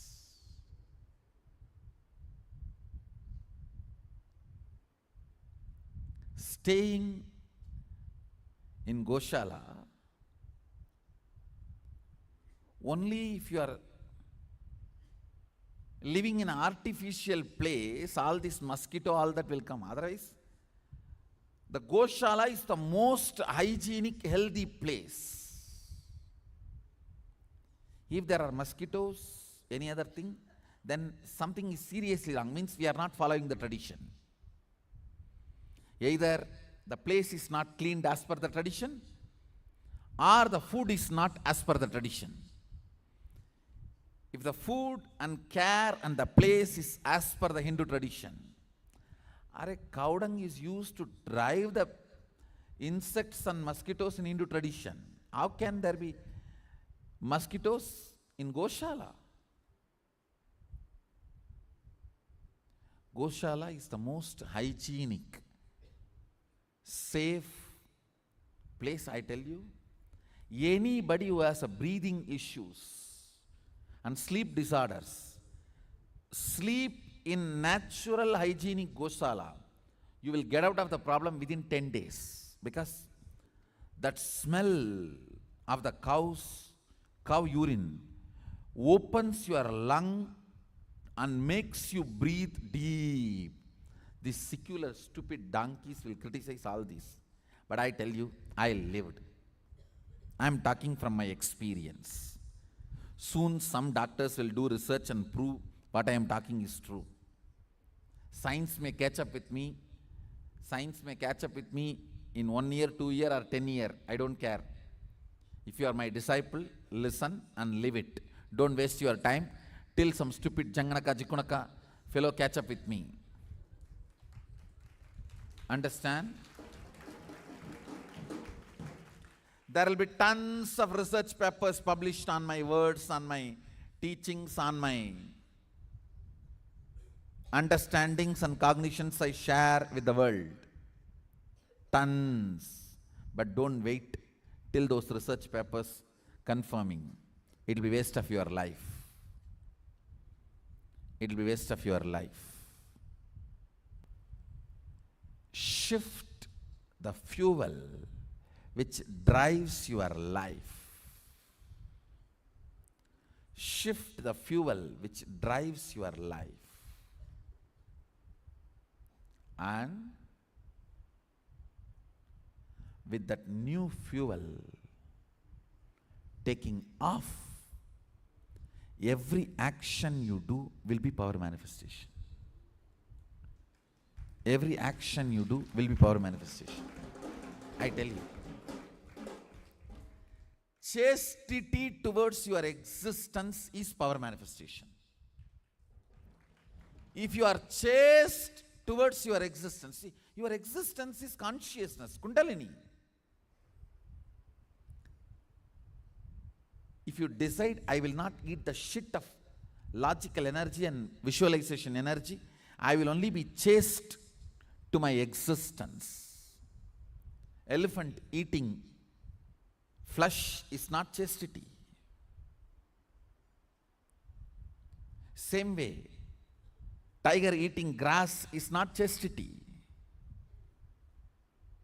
Eat for what you are generated. Eat for what you are manifested. Human consciousness is generated to live on the fuel of consciousness, Kundalini Shakti. Let Kundalini Shakti be your fuel. Let that be your energy. Be chaste to your existence. You will manifest powers. Actually, this whole Nirahara Samyama is the science. In Nirahara Samyama time, not only the physical food intake is reduced, even the other, through other senses, the ahara which you take, everything should be completed. Completion should be brought to all the aharas you intake. The shit you eat watching the TV for hours is one ahara.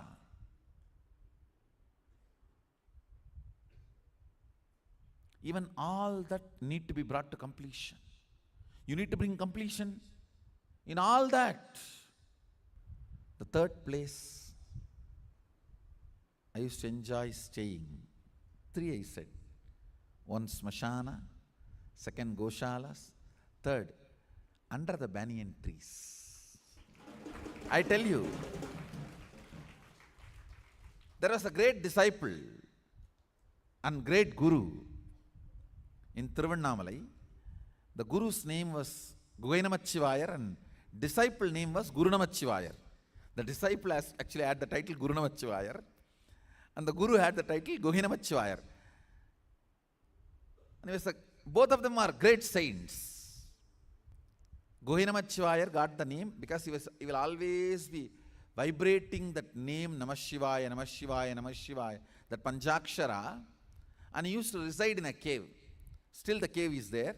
He will be sitting in that cave.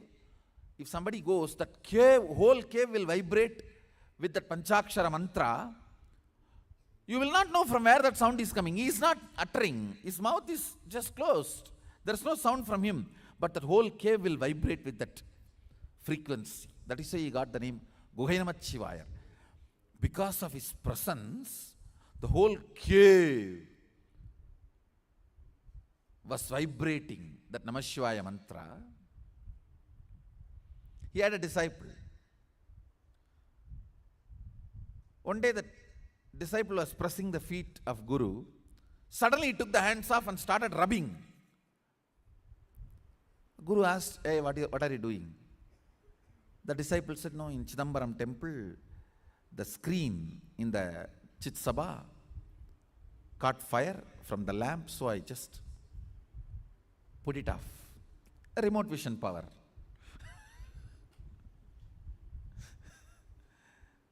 And Guhainamachivayar was very happy.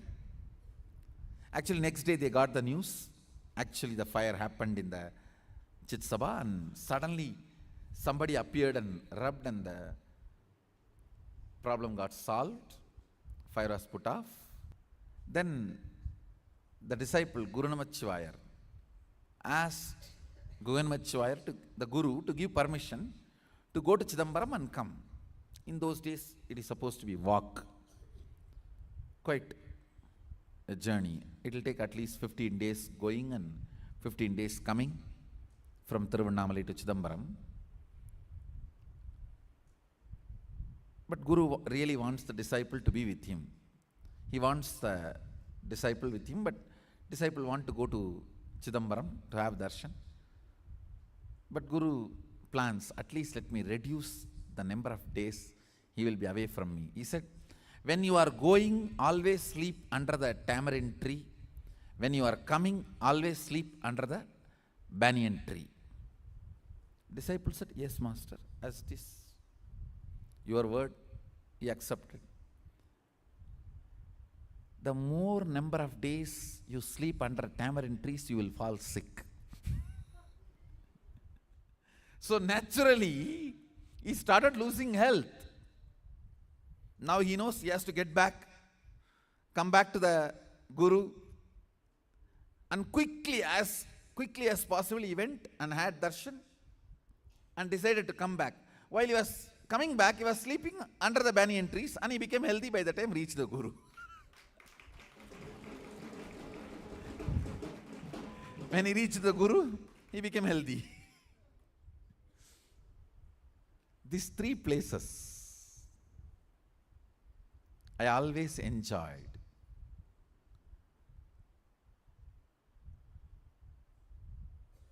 I should say, if you are feeling stuck in power manifestation, if you are feeling stuck with your sleep issues, if there are sleep disorders,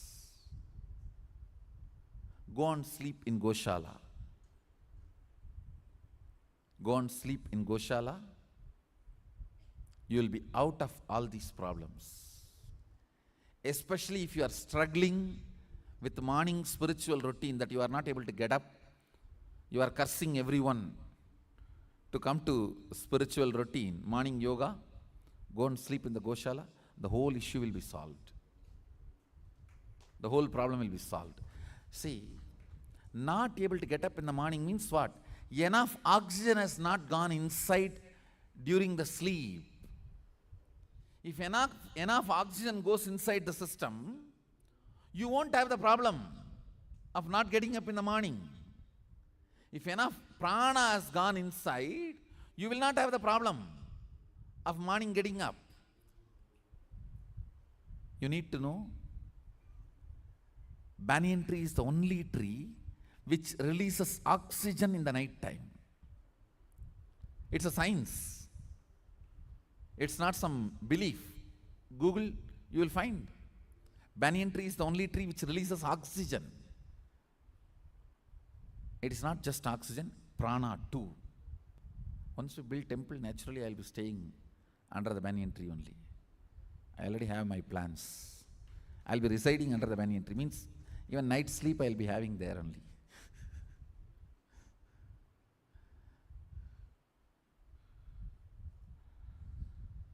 I tell you,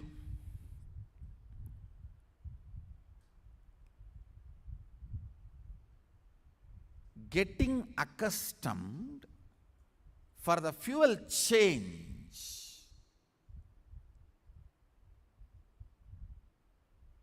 and running your life is what I call Shaktipada and power manifestation. You may be wondering, outside I was so successful, why I am not doing here? Because now the fuel change.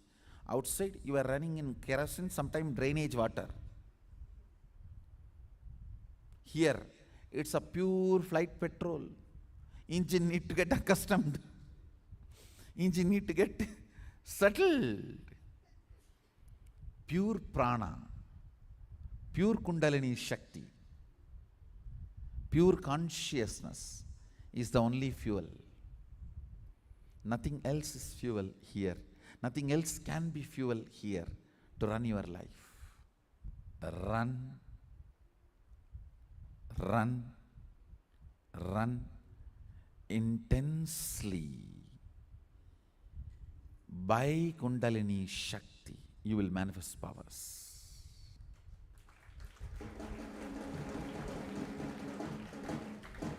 You will manifest powers. So, essence of today's satsang: no verbalization, no visualization, only Kundalini as the fuel for life. Fuel for power manifestation. Look in. Do not allow the words which excites you. Do not allow the visualizations which excites you. Allow only the pure oneness to excite you. Allow only the pure oneness to excite you and push you, drive you to live your life. Take up deity alankara and go seva to settle down with the new fuel. That too are the lubrication for the new fuel. For body to settle down with the new fuel,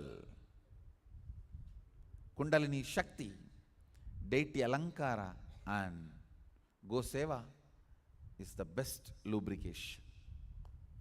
So with this, I bless you all. Let's all radiate with integrity, authenticity, responsibility, enriching, causing, living Shuddhadvaita Saivam, Sadashivoham, the eternal bliss, Nityananda. Thank you. Be blissful.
వామదేవాయ నమో జ్యేష్ఠాయ నమ శ్రేష్ఠాయ నమో రుద్రాయ నమ కాలాయ నమ కలవికరణాయ నమో బలవికరణాయ నమో బలాయ నమో బలప్రమదనాయ నమ సర్వభూతదమనాయ నమో మనోన్మనాయ నమః.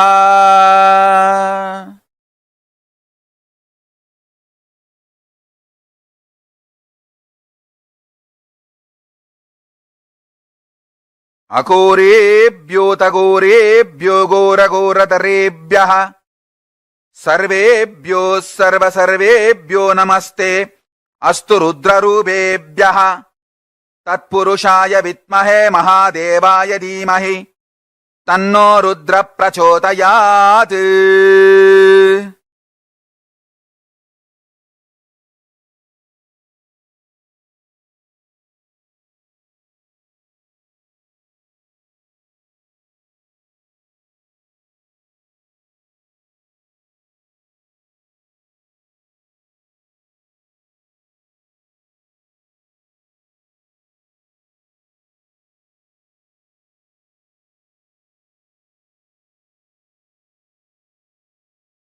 తత్పురుషాయ విద్మహే మహాదేవాయ ధీమహి తన్నో రుద్ర ప్రచోదయాత్. అఘోరేభ్యోతఘోరేభ్యో ఘోరఘోరతరేభ్యః సర్వేభ్యో సర్వసర్వేభ్యో నమస్తే అస్తు రుద్రరూపేభ్యః తత్పురుషాయ విద్మహే మహాదేవాయ ధీమహి తన్నో రుద్ర ప్రచోదయాత్. ఈశానః సర్వవిద్యానాం ఈశ్వరః సర్వభూతానాం బ్రహ్మాధిపతి బ్రహ్మణోధిపతిర్ బ్రహ్మా శివో మే అస్తు సదాశివో.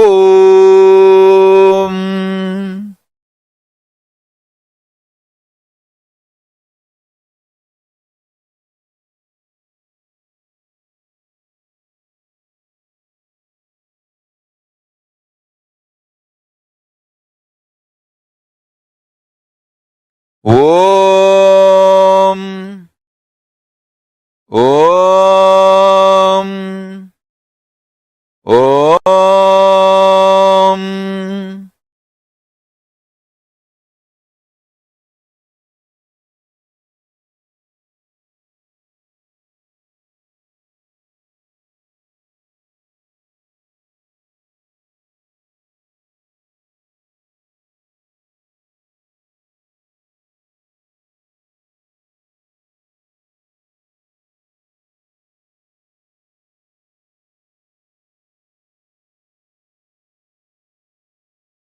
ఓం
connect with Paramashiva, Mahashiva.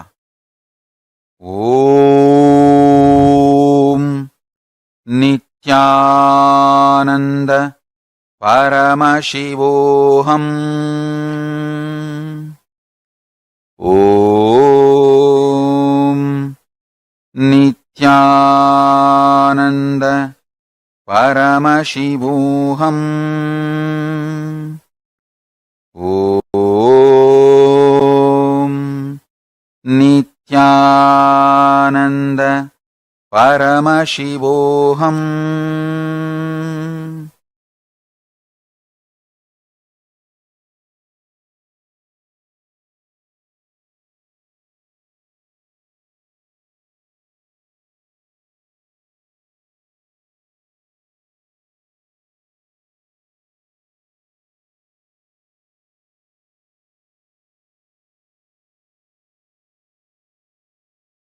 शृणुत ब्राह्मणाः सर्वे गुह्याद्गुह्यतरं परम्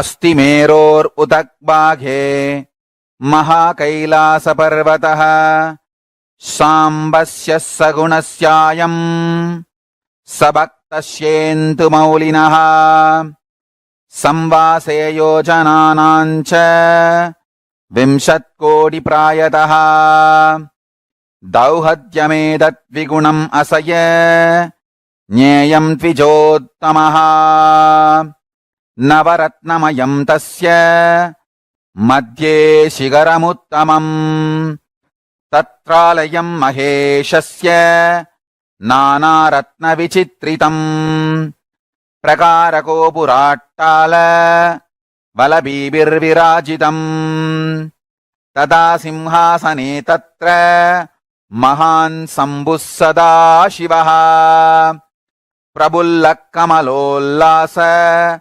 पञ्चविंशन्मुखज्ज्वलः धृतनानायुयोद्भासी 50करमण्डितः प्रबुल्लरक्ताम्बुजाट्ट श्रीनाभ्याम् श्रीयुगपाज्ज्वलः विचित्ररत्नकसितः भूषणैरभिभूषितः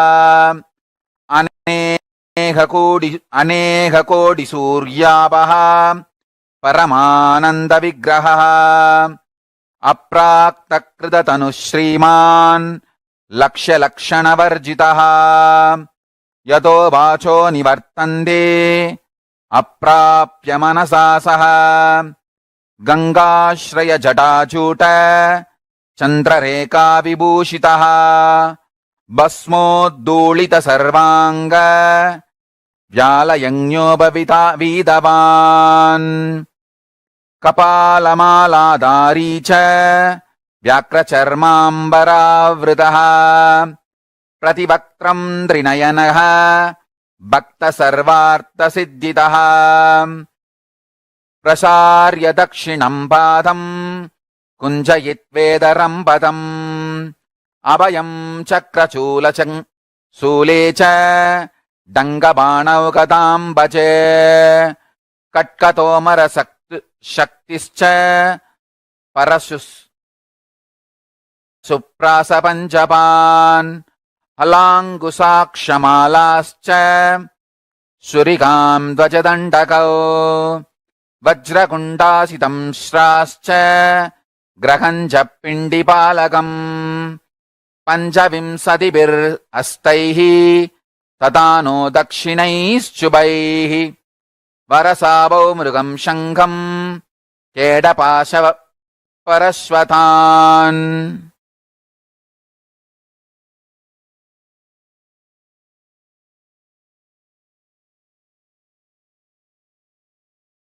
मुत्करम् डमरुम् गण्डाम् रुद्रवीणाम् च पुस्तकम् कपालमुण्डकट्वाङ्ग कुशुण्डीपरिधानभिः बालम् भट्टसंवेत्रम् कमण्डलूहुदासनौ कर्तरीम् मुसलम् पिच्छम् पिप्रत्वामैस्तथाकरैः महान् सदाशिवस्योऽयम् राजा तत्र पर्वते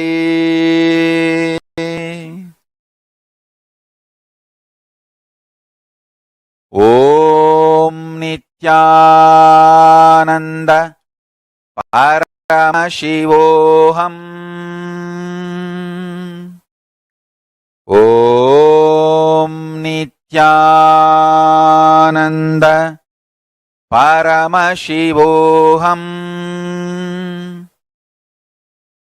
ॐ नित्यानन्द परमशिवोऽहम्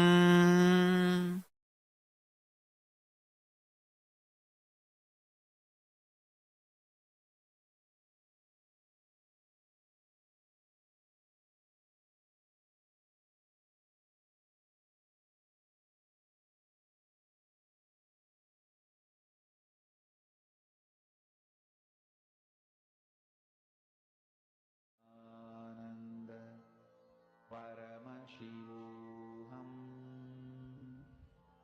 ॐ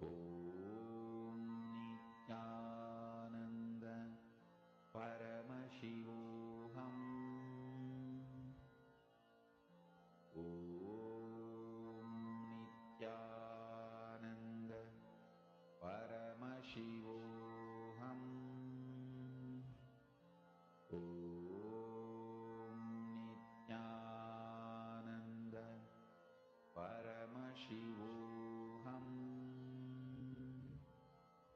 ॐ नित्यानन्द परमशिवोऽहम्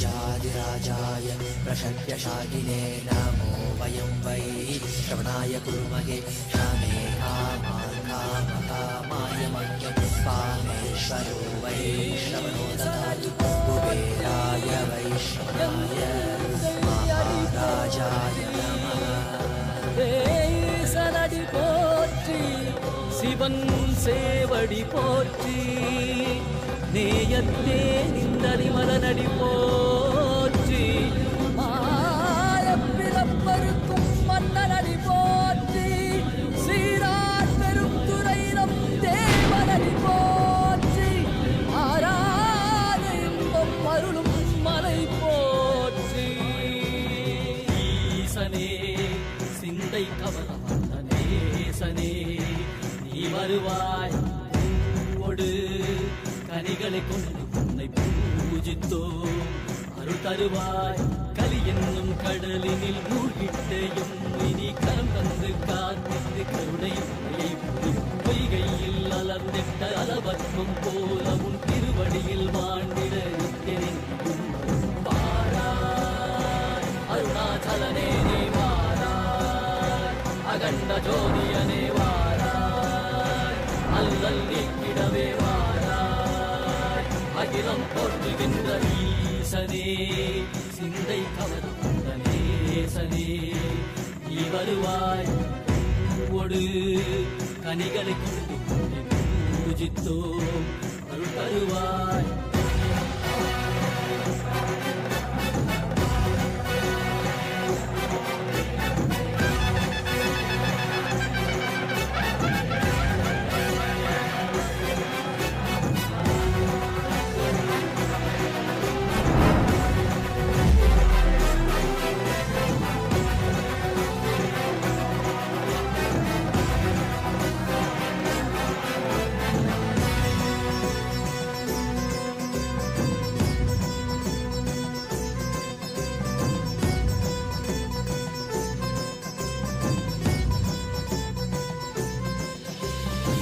கையினில் சூலமும் மெய்யினில் வில்வமும் நிறையா கடல் நீர் குடியோடு தரிசனம் அருளவா செம்பொன் மாட சிற்றவை தனிலே சிந்தை கவர்ந்த உன்னை சிக்கன பிடித்தேனே மண்ணும் புகழ் பெறும் நான் வரை நாயகா மதியினில் நிறைந்திடுவாய் மதி உணராதவர்க்கு மதி உணர் செய்திட வான்மழு நீ ஏந்திவா அரவாடிட சூழ்ந்திட சேர நீ வரு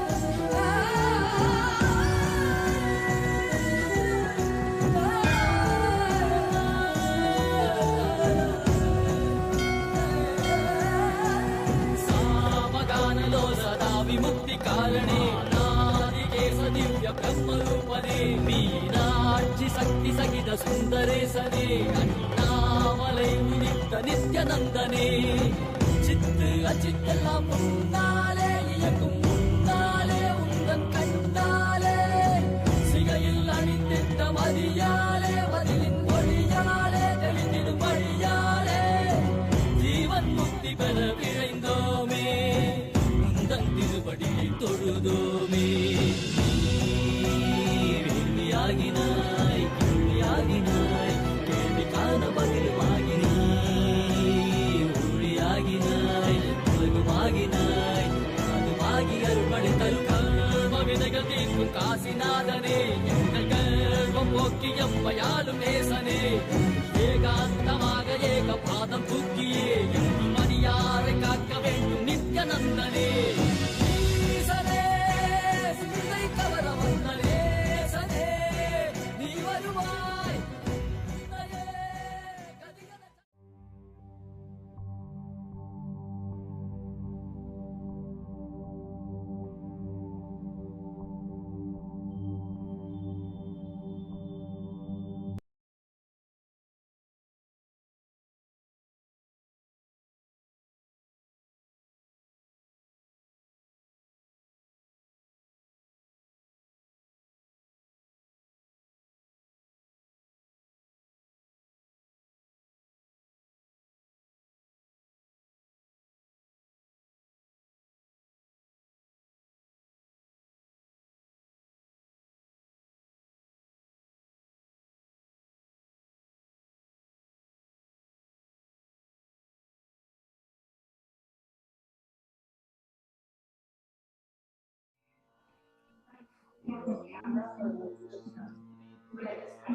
Nityananda, to all participants once again.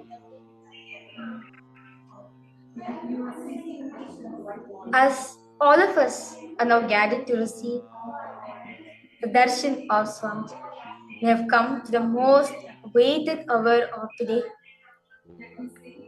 Because all participants, those of you who have joined in through the Zoom rooms, welcome all of you for the Glimpses of Paramashivoham program, and all the viewers who have joined us live via YouTube.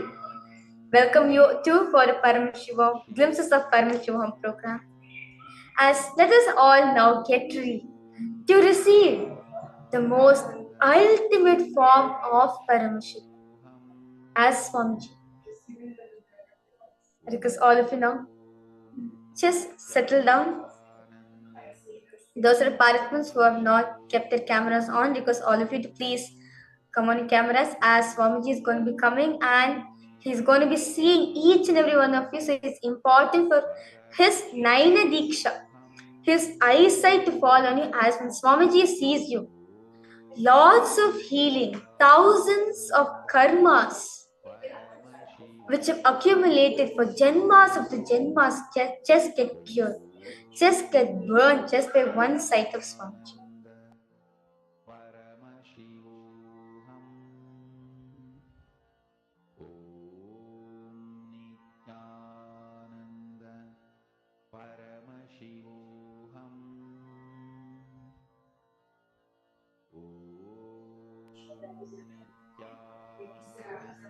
Because all participants, just because all of now, let's get ready to prepare ourselves to receive that form of Swamiji in us. Now, because all of you to please close your eyes.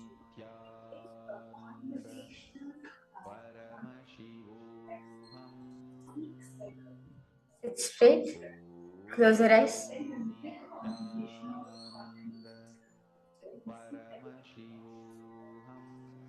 Bring awareness in your inner space.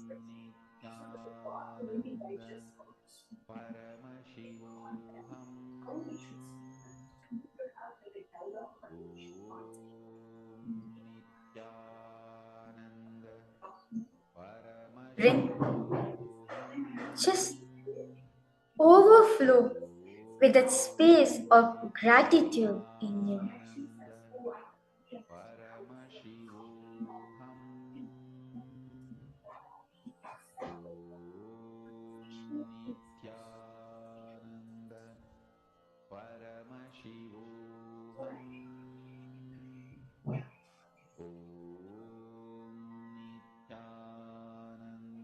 all incompletions, agitations, irritations, any patterns, anything coming up in your inner space right now.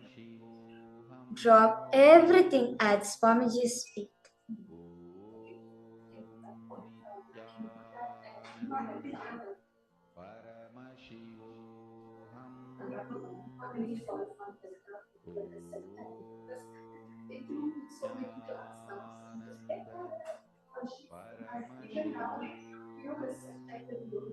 Just let his energy flow through you.